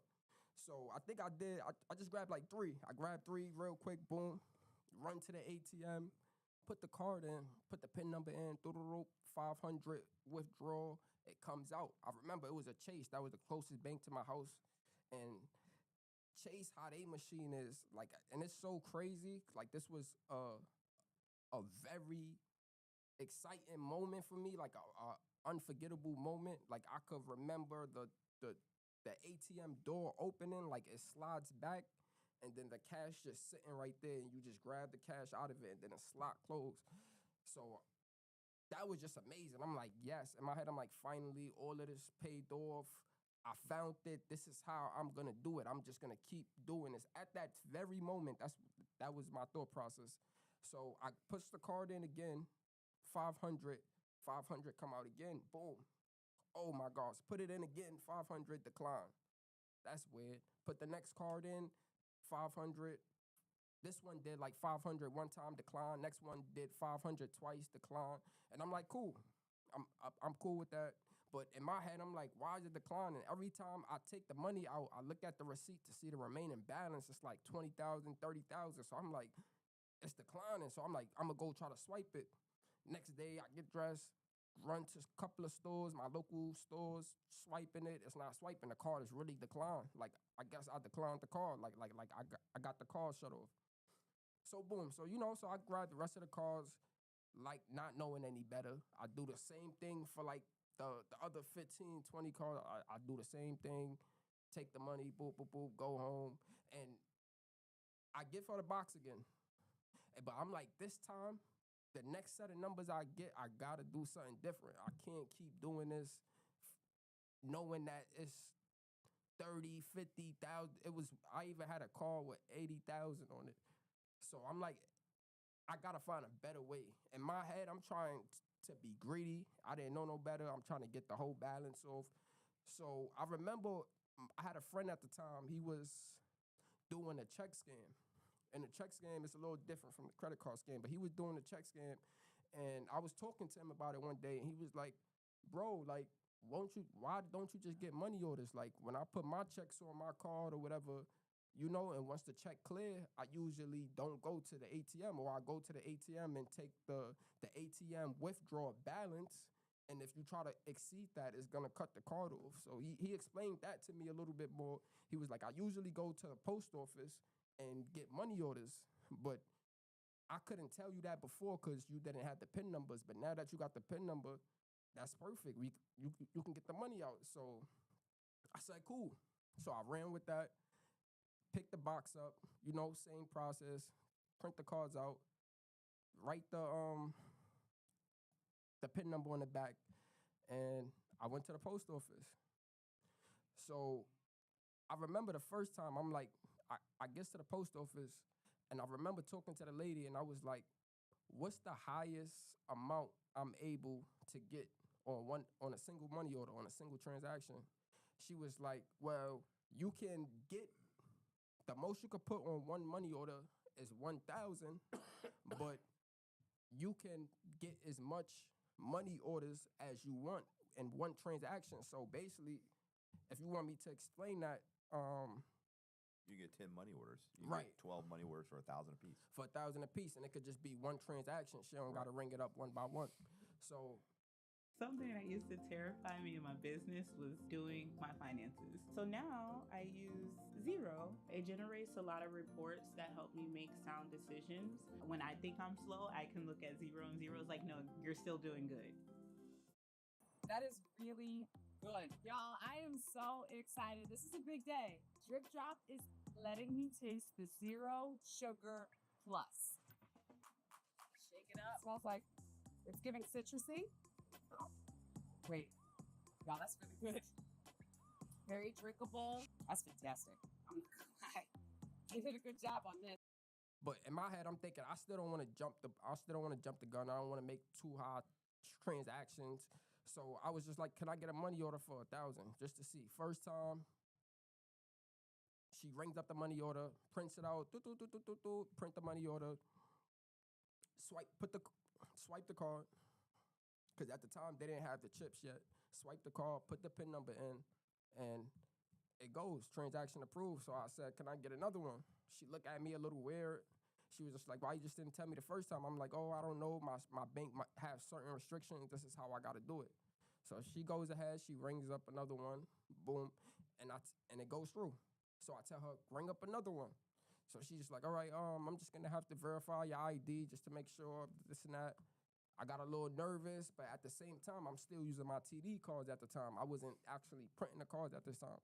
So I give her my TD card, and I gave her my ID. She looked at the name, it matches, and she went and tried it again, and it declined. So I got 2,000 out of that. So I'm like, all right, cool. Took my two money orders, boop, went to the next post office, then the next one. I probably hit about 5, 6 post office that day, and I made a good probably 30, $35,000 that day in money orders. So in my head, I'm like, I found it. This is it. You get what I'm saying? This is it. I thought it was the ATM, but this is how I'm gonna do it. So boom. So I got the money orders at home. And I'm like, all right, so now I gotta cash these. Now this might be a problem. Like, cause now I gotta cash them with my ID and this and that and the third. And I sat down, I thought about it for a minute. I'm trying to find people that could cash it for me. I'm calling people, listen, do you want to make some quick money real quick? Nobody, because at this time, you got to remember, nobody really scamming. Scamming wasn't really a big thing in New York at this time, so everybody was always kind of iffy about it. So I said one day, I'm like, listen, I got over 30,000 sitting here money orders. I just started writing, like it came from whoever. I'm writing whoever name from the from. And I just said, put my name. I just went. I cashed like 4 or 5 of them. I had like 6, 7,000, 5,000 a piece. I had like 5,000. And then I started getting a little nervous, you know, because I'm like, I started feeling nervous. I never had this much money at this time. I'm looking at 5,000 cash in front of me. I never even seen more than $500 cash at this time. So I hit up my friend at the time. I'm like, listen, I got these money orders. All I need help is just cashing them. Y'all don't gotta do nothing else. Y'all don't gotta go swipe the card to get the money orders. I just need help cashing them. So my 2 best friends at the time come with me. They come to my house. We get a plan. Like, listen, I'm going to take this route. Y'all going to take this route, and we going to meet back here. So that's what we end up doing. We end up going around cashing money orders the entire day. Get back home. We got like we got a crazy number amount. So we throwing around the money, this and that and the third. We all happy. And then they come to me. They like, yo, like, we want to get into this. We want parts of this. And I'm telling them, like, listen, like, if y'all get a black box, y'all get this. I basically told them what they need to start. And they like, nah, like you already got it going. So we could just help you get money orders. You get what I'm saying? So at the time, I didn't pay it no really mind. You get what I'm saying? I'm like, yo, these my best friends. It's all right if they don't want to put in the work they self. That was just the type of person I am. I'm like, F it. Y'all could just help me just go around getting the money orders too. So that's what we end up doing. You get what I'm saying? So after a while, they started coming to my house. I started putting numbers on their cards and stuff. They was bringing their cards to my house. I'm putting their numbers, writing down the PIN numbers for them, boop, boop, boop, and just letting them do their thing. So we was doing that for a while.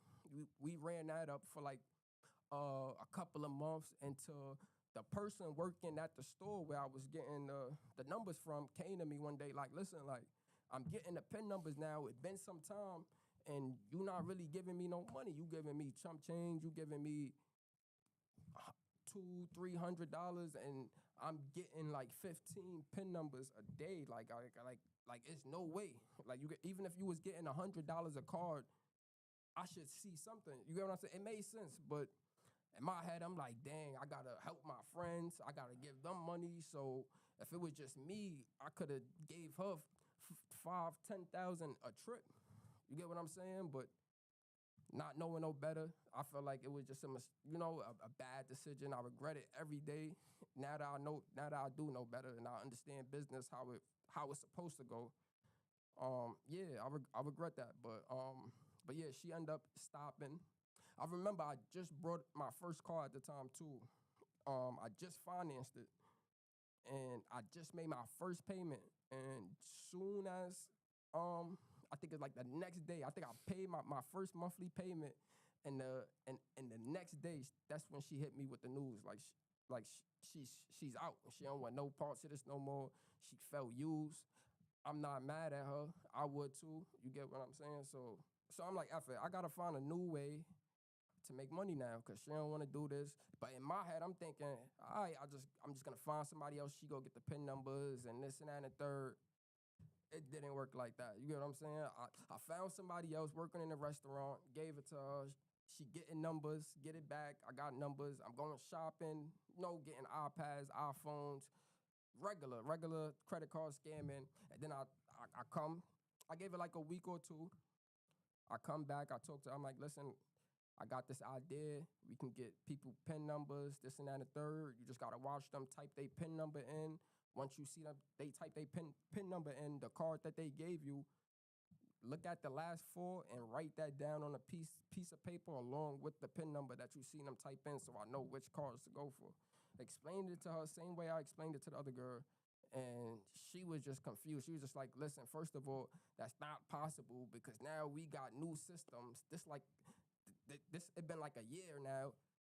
We got new systems and we can't get their cards. They gotta swipe their cards themselves. On top of that, even if they was giving us our card, the keypad is in front of them now. I believe this was like Starbucks at the time. Yeah, it was Starbucks at the time. So I was a little mad about that, but I took what I could get, ran that up, you know, going back and forth. We had a good run with her for about, and these are short runs. All these runs is like 2-3 months. She'll quit or I'll find somebody else. I remember one time my friend, one of my boys, he come to me, right? And it's not my two best friends. It's just like somebody I met along the way, you know, outside. You find other people. I started running into other people doing the same thing. We bumping in each other's in the stores, like oh, you scam too, yeah. And this what happened on like. You sell on your website, Amazon, and beyond. We ship your orders, powered by Amazon's logistics network. Amazon Shipping. You sell it, we ship it. Like almost a once a week occasion, like I'll just run into somebody that's doing the same thing, and we all know. You get what I'm saying? I see somebody in front of me with like 3 iPads and 6 iPhones, and it's just like, you get what I'm saying? You look just like me, so it's just like it's just one of those things. Like when we run into each other in the stores, we know like all right, like we give each other that look like yeah, I know what you doing here. A fisherman knows a fisherman. Yeah, right. So what about boys? I met like that one time. He hit me up like, yo, bro, I got this new thing going on. You ever heard of Tap and Pay? And I'm like, Tap and Pay? I'm like, what's that? And he was just explaining it. Well, I knew what Tap and Pay was, but I'm like, how could we make money from that? And he was just like, listen, get an Android phone. You need an Android phone. We can't use an iPhone, whatever the case. And make sure the phone has NFC. Make sure it's NFC compatible, that it's able to tap. So, I go grab a phone, and I pulls up on him. So at this time, what he was doing, he basically taking credit card numbers, like not even the credit card numbers that I was getting, not in that format, but he's basically getting it like he just, I guess he was just buying credit cards off the internet that just come with the 16-digit card number, the date, the expiration date, and the name. So I guess it was an app at the time where you could just put the card number in, expiration date, and was it the last 3? I'm not sure if they asked for the CVV. I'm not too sure, but whatever. But boom, you would put the information in, and it would be like a card, like how it looked like today, like with Apple Pay, it would be a card with the card number on it, and like in your wallet.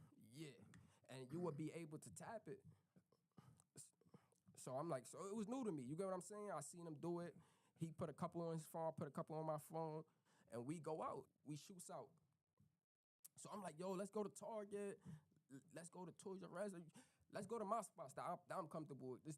And he like, nah, we can't do it like that. I'm like, why not? It's it works for me all the time. He was like, listen, it's not gonna work. You can try it. I don't want to waste your time. We done tried it, and for some reason, it was only working like at selective stores. It was like Sephora and like Zara. It was so weird to me. And I'm like, yo, what we gonna go in there, get clothes and sell it? Like, it was just funny to me.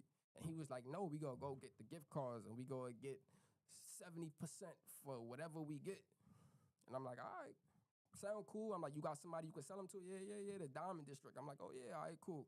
So we go, boom. We hit the first spot. I let him go first, of course. He go in there, he grabbed like a shirt, pants, 2 bras, lady underwears, and he just going to the register. I'm just watching him, regular customer. They ringing everything up, and right before he pays, he goes, "Oh, I would like a gift." No. He would pick up the phone like he's on the phone, and he would act like he's talking to somebody, like his girlfriend or something. And he would be like, "Oh yeah, well, I didn't get that. I didn't have time to get it. You know what? You could come get it yourself. I'm gonna just get you a gift card, and you could just come back and get it yourself, because I gotta go, and you should have been something." Like he had a whole storyline. I'm not gonna lie, but it amazed me, and it worked, because the cashier sitting there watching him the whole time on the phone, because she has to watch him because she already ringed everything up, and she's sitting there looking at him ready to pay. And I guess he figured like, all right, so now he know he got her attention, and he did that. So when he asked for the gift card, I guess it didn't raise a red flag. She just hurry up, grabbed the gift card, and he acting like he's still on the phone. How much you wanted? 500. All right, can I get a gift card for 500? They'll ring it up, and it would tap, and it would approve immediately. Receipt come out, and I'm like, all right, cool. So we driving around all day. We just doing that, getting gift cards. We go to Victoria's Secret, this and that and the third. And it's all of these, like mostly these women's stores. It threw me off a little bit, but then he was just like, I'm telling you, bro, it's good too, because these women's stores, guys always come in here and get gift cards for women because they never know what to get them. So I guess he just ran with that, and it just always worked for him. So we did that for the day. So now I had the phone. So now I was able to get my own card numbers. He gave me like this little website I can go on and buy my own card numbers. And I was doing that for a while. And it got to the point, like, I got greedy, and I didn't want to stay in the store longer than I needed to, and I just left the clothes alone, and I just started straight going for gift cards. So I just go in the store, straight to the register. Listen, I need 2 gift cards, 500 each, and they approve. And then I realized, and then all of a sudden, my friend hit me up. My friend hit me back up, and he was just like, "Yo, I think I got a card that's glitching. Like, I've been using the same card for a week. It was just one card number. It was just so weird to me." And I was like, "Word?" He was like, "Yeah, I'm about to send you the number yourself." And where I'm from, people don't do that. You know what I'm saying? If they got something going or they got a card that's going, usually they try to keep it to themselves. You get what I'm saying? They not really trying to share it because they feel like the more people they give it to, it's going to mess it up or it's going to make it stop working. So he sent it to me. I'm surprised. I'm like, "Oh, okay." And I go out and I'm using it. And he was right. Like, it was just like a glitch. It was just like any amount you could put, and it would just tap. Any amount, and it was just tapping. And we ran with that for a little bit. You get what I'm saying? Until they caught on, and I guess they caught on. I guess whatever it was, they fixed it. And Mom, what's that? Nothing. Just get in the car. Let's go. Come on. Who did that? Get in right now. Did you paint it or something?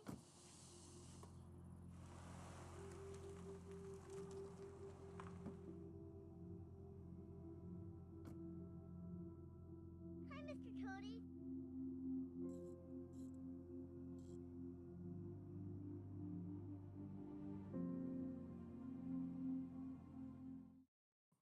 and then it was just over. Now we trying, nothing working. And then it just ended up dying out. You know what I'm saying? But it's a part of the game. Waves, they here today, they die tomorrow. But I used to have like these female runners, right? Like basically runners like workers, basically. You get what I'm saying? But to me, they was just like females that was just around me that do favors for me time to time. So I got a little bit into the checks because, like I said, that was like my right hand. That was not my right hand, but that was like one of my boys' things. So we came together like, listen, you tell me a little bit about the checks, and I'll let you know a little bit about the credit cards. You get what I'm saying? So we just sat down, exchanged information, and then I brought my printer. I brought my laser jet ink because that's the ink you need for the ATM to read the check. I got that. I got my little kitchen set up. And it was pretty easy. It wasn't like the credit card thing. Like this check, like it was just so easy. Like I got all my supplies from Staples. I went to Staples. I brought a printer. I brought laser jet ink, and I brought some regular check papers. I I didn't have the good one with the extra securities, but they was good. At this time, you didn't even need all this. That's the funny part. But and what I was doing, I didn't need it because I wasn't dealing with the banks at this time. But so basically, I'm like, all right, cool. I did it the regular way, you know, getting debit cards, finding people with debit cards. Listen, you want to make some money? Drop the check in their account. Clears next day. We go pull the money out together. Regular check scamming. But I thought of another idea. I'm like, I couldn't really, at this time, I didn't have too many friends. I didn't know too many people. So it was hard for me to find people like with debit cards to put the check in. So I'm like, I got to think of a different way to make money off this. So I came up with an idea. I'm like, listen, I'm going to go on Craigslist. I'm going to post like a fake ad on Craigslist. Like, listen, I'm starting a new company. All you need is a debit card. You don't need no money on your debit card. This is not one of those, give me your debit card with your money on it and I'm going to flip it. You can give me a debit card with zero balance. I remember that was like big in the ad, like $0. All you need is a card with zero balance and your state ID. And you can make up to 5 to 10,000. So I just tested it out. I'm thinking like, all right, I know at least 2, 3, 4 people gonna bite on the ad. I know it's people desperate to make money out there. I start with it. So I post the ad and I'm waiting for people. I'm waiting for people to reply, somebody to write me back. And I had this little burner phone because I still had the little Android phones laying around from the little tap and pay thing we was doing. So I post the ad on Craigslist.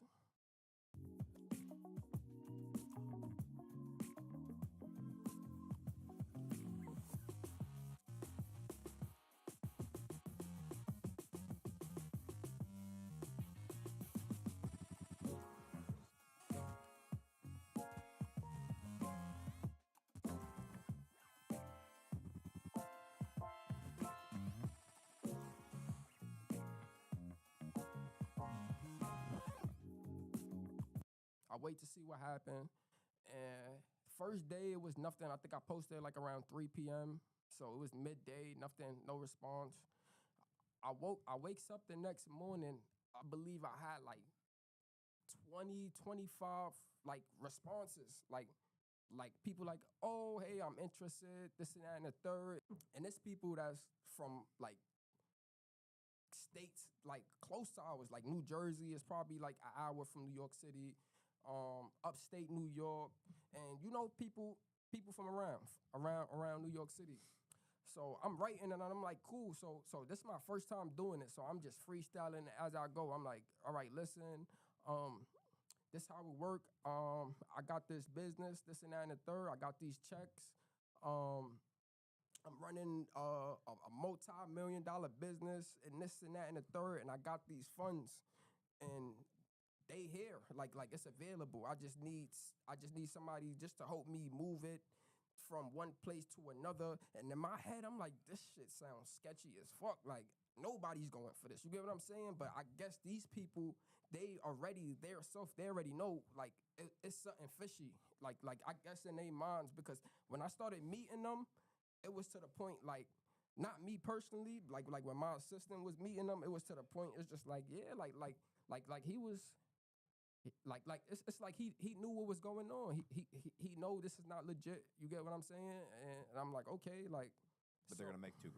Yeah, you get what I'm saying? $2,000. It's the only situation they're gonna be in where they're gonna make a couple grand. Mm-hmm.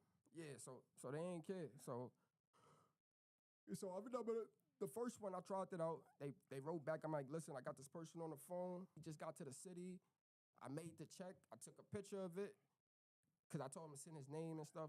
His address, put his name, address on the check, printed the check. I think it was like 5,000, some crazy amount to make him go crazy. It's probably like 8,000, 10,000. I remember it was just a crazy amount. Like, listen, we go split it, so it's enough for both of us. Take a picture of it. I sends the picture to him. After I send him the picture, he's excited. Now he see a check. He see his rail. He see his name on the check. Boop. So I make the checks. I give it to her. I tell her, jump on a train, meet him somewhere in the city, this and that and the third. And then she had some AirPods in her ear, I believe, and I'm talking to her so I could hear what's going on. I could hear him talking to her. And basically, like how I did it, she would go meet with them. They would go to the ATM together, or sometimes they will go to the teller, depending on how I felt like doing it that day. But usually they'll go to the ATM together. She'll drop the check on their account, and then she would take their debit card with the PIN number and be like, "Listen, we gonna contact you and such. We gotta hold the debit card, just in case, like you try to run off with the money." And so he wasn't comfortable with it. He was like, "Listen, I don't know you. I don't trust you with my credit card." I kind of figured, you know what I'm saying? And I'm like, "Yo, don't worry about it." She's sitting there going back and forth. She trying. I'm like, "Yo, listen, don't worry about it. Just come back. It's okay." So she get back. I think of another idea. I'm thinking. I'm like, "You know what? I got this black box.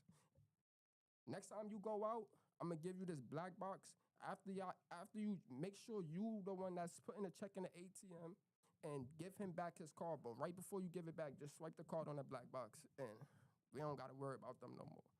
So it worked. You get what I'm saying? She goes, boom, she did it. Took the check, ATM, swipe, because it's a little black box. It's portable, no wires. It's just, you get what I'm saying? So it's easy that because people be like, "Oh, well, how?" I know people gonna say, "Oh, well, how he didn't see her swipe their cards," because it's so tiny. You don't know, and then you so excited making money.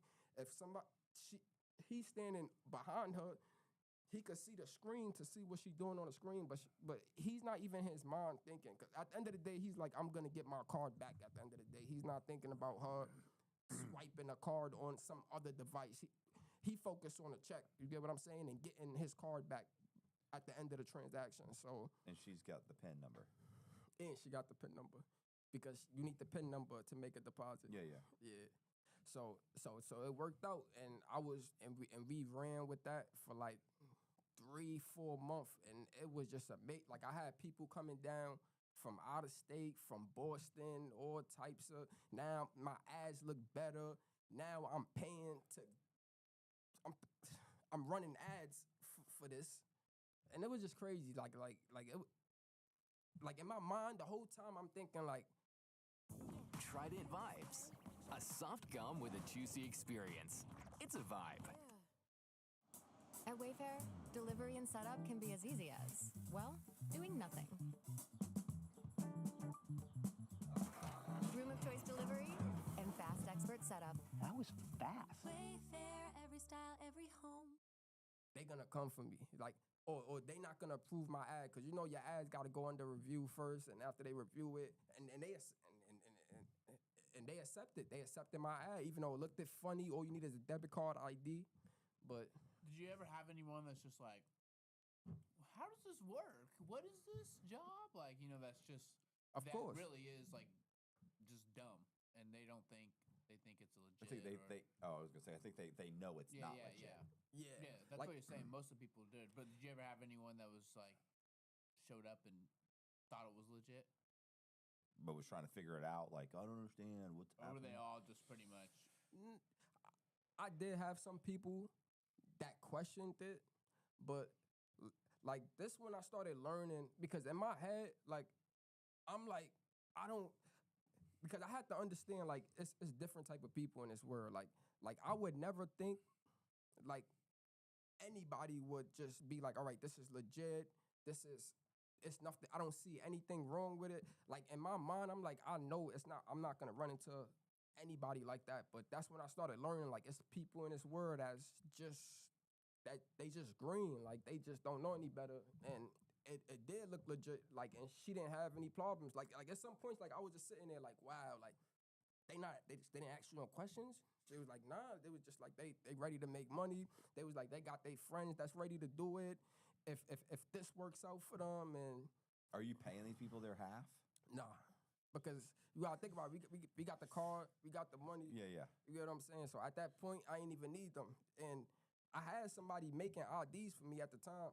So like, if it was just a guy, I hit one of my mans up like, "Listen, I need you to go walk in and to the teller and withdraw this money from me." And if it was a female, which that was what I was mostly going for, like if I have a whole inbox with like 50 people, I would just focus mainly on the female just because I had that right in front of me. I ain't had to go out and pay people and stuff like that, extra money. You know what I'm saying? Like, the people I had, I could pay them whatever I want. So I just try to keep it like that. But yeah, but after that, after they left, it was just funny because they would call us, right? Like the next day they would call us. They'd be like, yo, the money available. You know what I'm saying?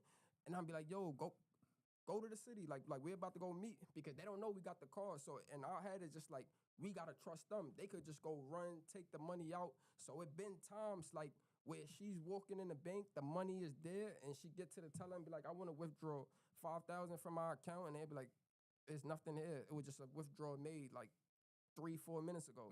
So they pulled the money out. Yeah, so it been times like where I lost it, and they got to me first. You know what I'm saying? But Do you call them and say, yeah, hey man, where's my half of the money? And they just hang up on you. they hang up. Some of them block me right after, or some of them would be like, we're just trying to fake like oh yeah, I had to run real quick. I know I was supposed to meet your assistant, but I couldn't make it. I'm gonna try to send you the money. I'll never hear from you know them. it's over. It's over. Yeah. So yeah, it was just one of those games. You win some, you lose some. But yeah, as far as that, like I made a lot of money. Like I said, like I can't sit here. I don't know how people like sit and could tell like how much money they made from one time to another time, but just from the numbers y'all hearing, y'all could just use your imagination. I could sit here and say I made $5 million. You get what I'm saying? Like I could say anything. Like, what are you like? Are you storing up money? Like, oh, let me save money. I'm building up cash, or like I'm in the hotels. Yeah, like what's the game I'm in already? I'm already using I'm already using credit cards to like pay for hotels, like basically pay for anything that takes credit. You know what I'm saying? Yeah, Anything that got a POS system. Like so with the cash, I was saving a lot, but it's just like after I save it, it'll be like a moment come up and I'll spend 20,000 one time, and I'll spend 20,000, and I'll spend 30,000 one time. You get what I'm saying? Yeah.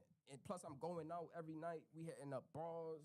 We hitting up clubs. You get what I'm saying? And then the bars is cool. I could use my pieces, but when you start going to strip clubs and you start going to places where you can't really use your credit card, it becomes a problem. Now I gotta come out of pocket, start spending money.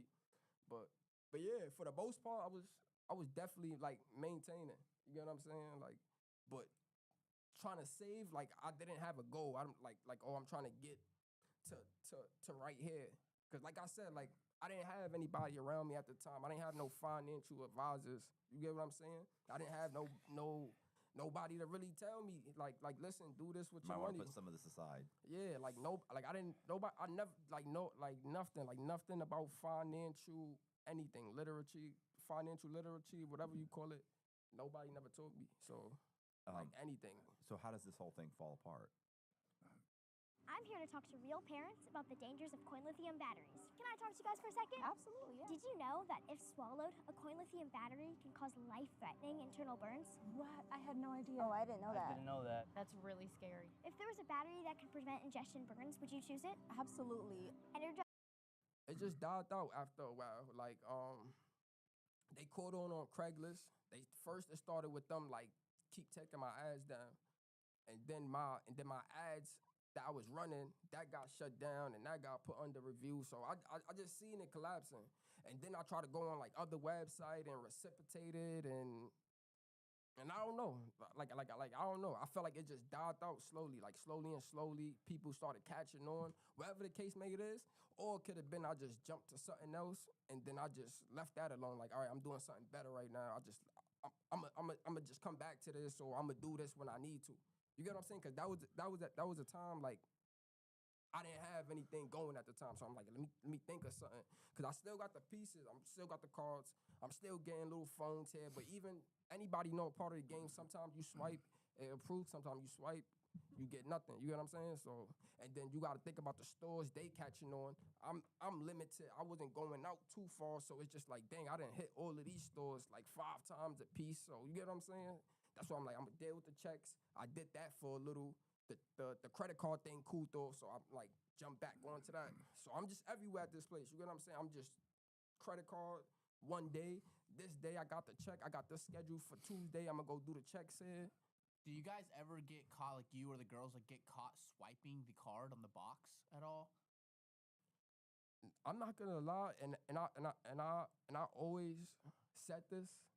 Like, no. Like we never got caught like Where getting money. Like for like it, No, would no, it would he be means like some customer going, whoa, whoa, whoa, what'd you just do? oh, like what at what'd the you-" register? Yeah. It depends. Because listen, when I go to hand somebody my card, I fucking watch them. Yeah. When I go through Dunkin' Donuts and I hand that chick the card, I make sure she goes immediately, swipes it, and hands it back. If she were to go, oh, hold on, and duck down, I'd be like, no. I'd be like, something's up. I'd know right then. I always watch wherever that card goes. I mean, yeah, of course. It been a couple of times, you know, I ran into situations where and I felt like most of those situations, it was people it was people with that was from where I'm from. You get what I'm saying? Like they come from where I come from and they got their job. And I used to say this, right? I used to, like, especially with the females, it's like they was attracted like to the getting money boys and the guys that's getting money. So they already knew it. It's like they from the neighborhood. Now they got a job in Target and we come to their store like, listen, hit 3 iPads, 10 iPhones, 3 AirPods. It's just and then she'll give you that look like you think I don't know what you doing. It's just like I would figure you know what I'm doing. Like you get what I'm saying? But you gonna let me, nah, take it somewhere else. You not doing that here. We not doing that. And it's crazy. Like, this is a part a lot of people gonna relate to because it be your own people, bro. And then I would go, like, out of town, and it's a whole different, it's a whole different ball game. Like, it was just weird to me. Like the black people always gave me more problems than other races, Chinese, Caucasians. You guys, I found a zero sugar hydration that actually works fast and tastes great. Introducing Drip Drop Zero Sugar Plus. Drip Drop's unique zero sugar formula has a built-in hydration shortcut. It unlocks your body's sodium amino acid. Indians was a little like giving me problems. Like they knew, but nobody really. I never really got questioned from anybody else except for like really my people that like knew what was going on. Like, and it'd be crazy. It'd be like, I know you dated a scammer before. I know you used to talk to somebody that was, you get what I'm saying? But I feel like it's more hate. Like I'm here working right now and I know what y'all doing. I know y'all scammers. Y'all running around my neighborhood all day, driving around with these rental cars and these Bentleys and Beamers. And it's just like, it used to be mind-boggling to me. Like in my head, I'd be like, why don't you just try to just get my number? Like why don't you just try to talk to me? Like you want to hate me already. As soon as I come up to the register, you rolling your eyes, sucking your teeth. Like, and it was just crazy. Sometimes I just leave. When I just see I leave, or I try to avoid them. I see them, and it would be 10 registers, and I pick who I think would, not go extra, because a lot of time they managers don't even tell them to do all of this extra stuff. It's like if they got the payment, the most they'll tell them check their ID to make sure the card match with the ID, and that's it. But for you to go over your job and doing extra stuff to try to protect a multi-billion-dollar company is so mind-blowing. It's so mind-boggling to me.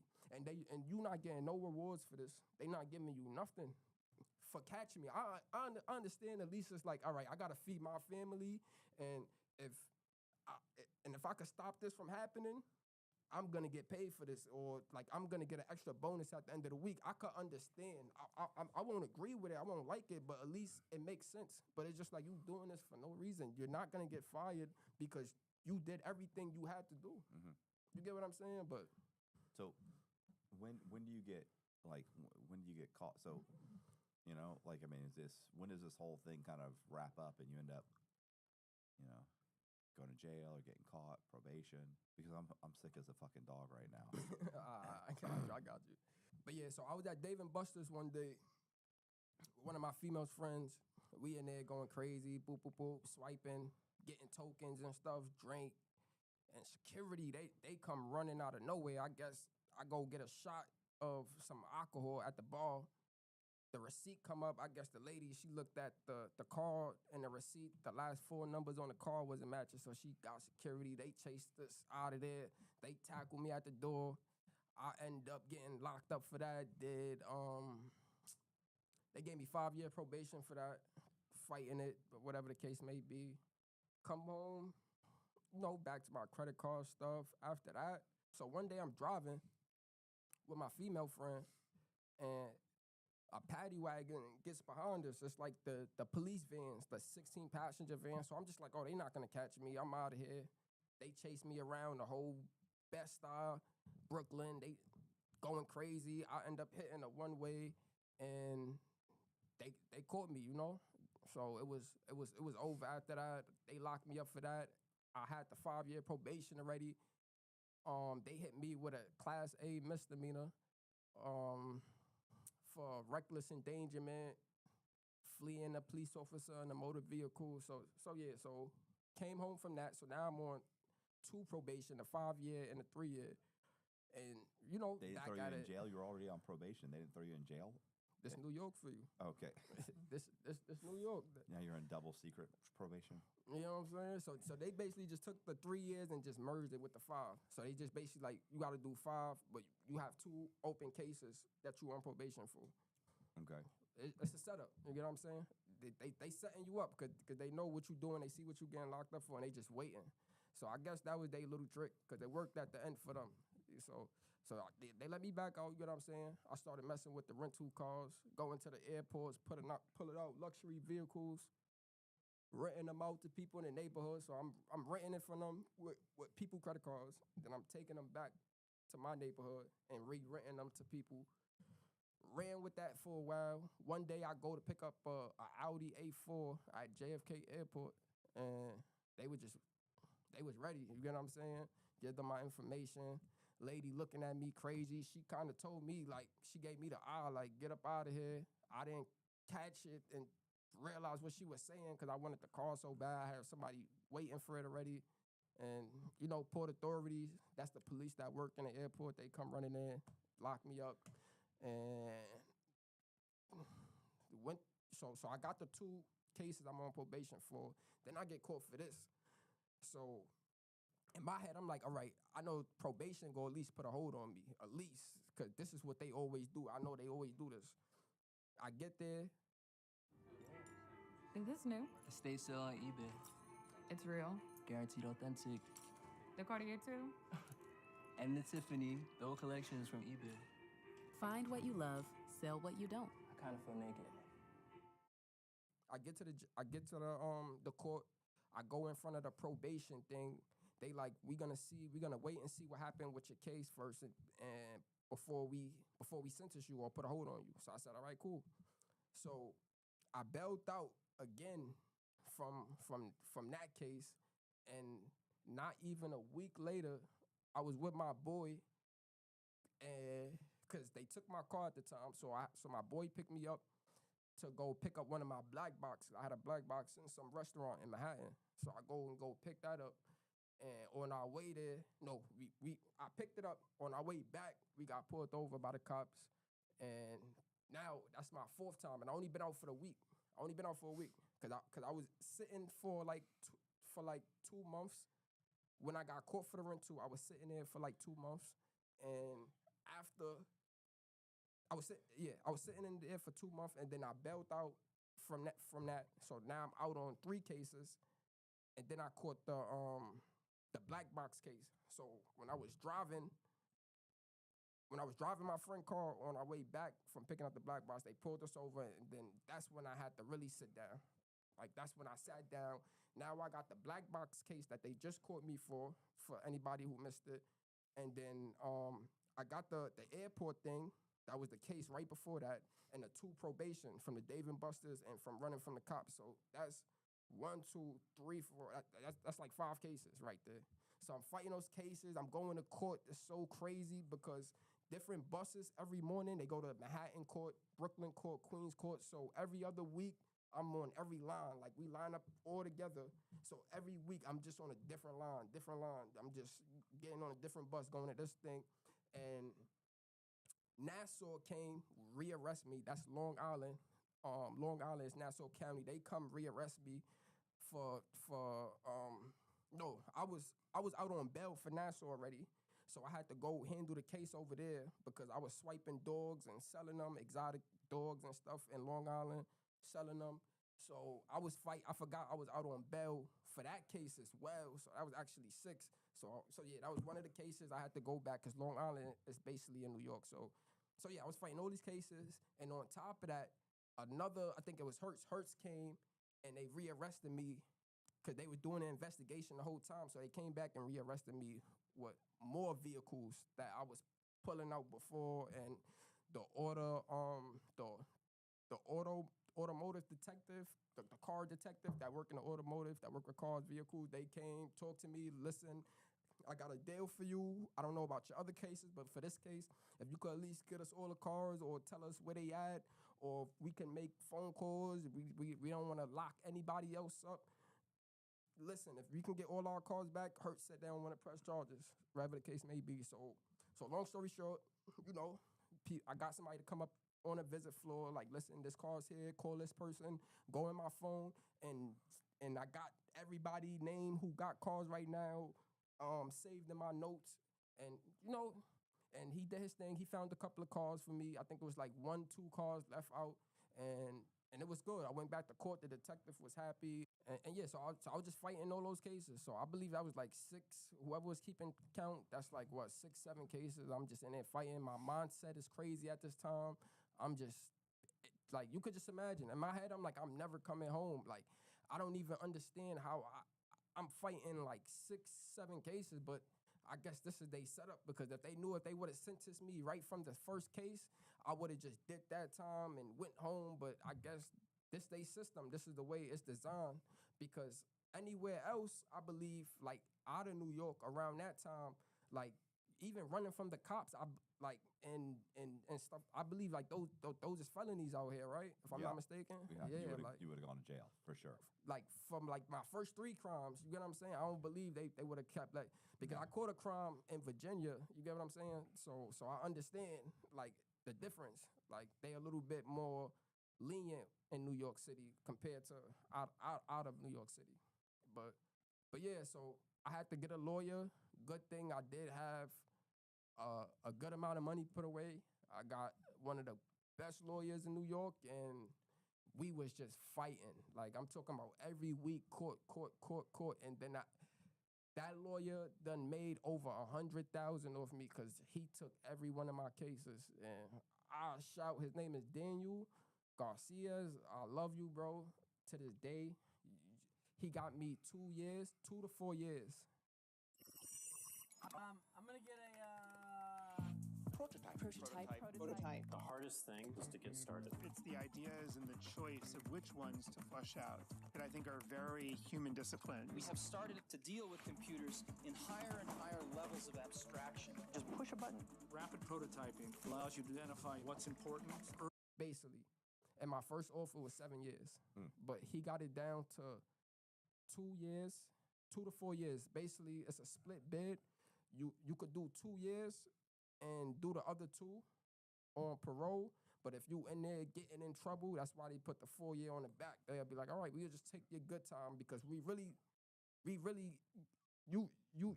government property for 4 years, so we could really do whatever we want. We don't have to let you out in 2 years. You know, when you go see the parole board, it's kind of like that. So I seen the parole board. I locked up. I got locked up. I went through the system. I went upstate, and I seen the parole board at 2 years, and I made it out. They approved me. You know, I was talking. I guess they seen like, all right, he's serious. He's trying to get his life together. I was making up my story for the whole month, what I'm going to go say to them at the parole board, and I just went in there and just flew, shed a couple of tears and stuff like that, and it worked, and they let me go. After 2 years, came home, had 2 years left on parole. Yeah, and I got through it. I got into trouble again, but that's for another time. But yeah, I got into trouble, but I got through it, and I ended up beating all of those charges. And I have 2 pending lawsuits against the NYPD right now for those cases, because I was falsely arrested. One of them I was guilty of. It was a misdemeanor. I believe it was something petty that don't have to do with fraud. I was guilty of that crime, but the rest, yeah, I am suing them because they was assuming because I was in a hotel, I was using credit cards and people information, and I got falsely arrested, and it wasn't even me because they thought I had checked into the room, and when they did the investigation and the court dates, it was just plain obvious. It was just a whole nothing. It was a female ID. You get what I'm saying? It was a female that checked into the room, so it was an easy case. It was an easy case. They never really had none from the beginning. You get what I'm saying? I was just in the room at the time, and the charge they gave me, I guess it was a bad charge. Like they gave me the charge as in I was the one who came and obtained the room. Right. And that got thrown away because it was a female ID. Like, you know, they take a copy of your ID. It's in a system, computer. Yeah. It's a female. So yeah. So I got a lawsuit pending from that. What the other lawsuit I already got. I'm just waiting for one more right now. All right, so right now, I got my YouTube channel right now. I'm basically starting off like doing reaction videos right now. So y'all could tune in to there. It's Ghost Finesse 2 times.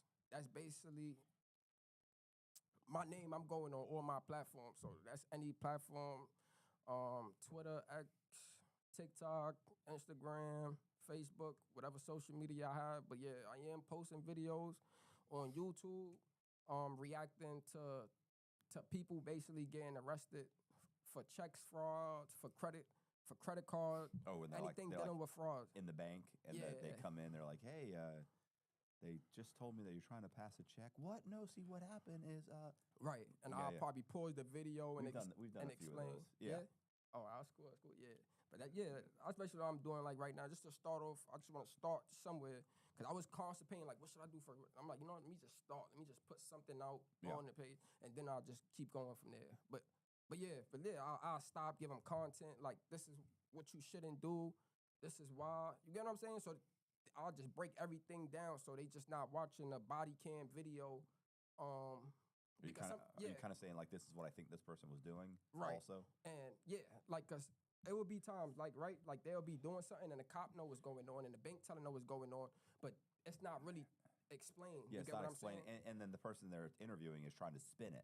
Right. No, see, what happened was somebody gave me a check. It's a friend. I met him at a bar. And you can stop and go, well, listen, here's what's really happening. Exactly. This person just went and opened 4 different accounts at 4 different banks. Right. They already know that. They have an inquiry on check systems. You know what I'm saying? You can start explaining it, so that's why that's when exactly what I'm doing. As they're talking, you realize how stupid they sound. Like, come on, man, the cops already know. Yeah. The bank teller already knows. Stop it. Hey, you guys, I appreciate you watching. Do me a favor, hit the subscribe button, hit the bell so you get notified of videos just like this. Also, we're going to leave all of Ghost's links to all of his social media, YouTube, Instagram, TikTok, everything in the description box. Click on those links and go there and subscribe and follow.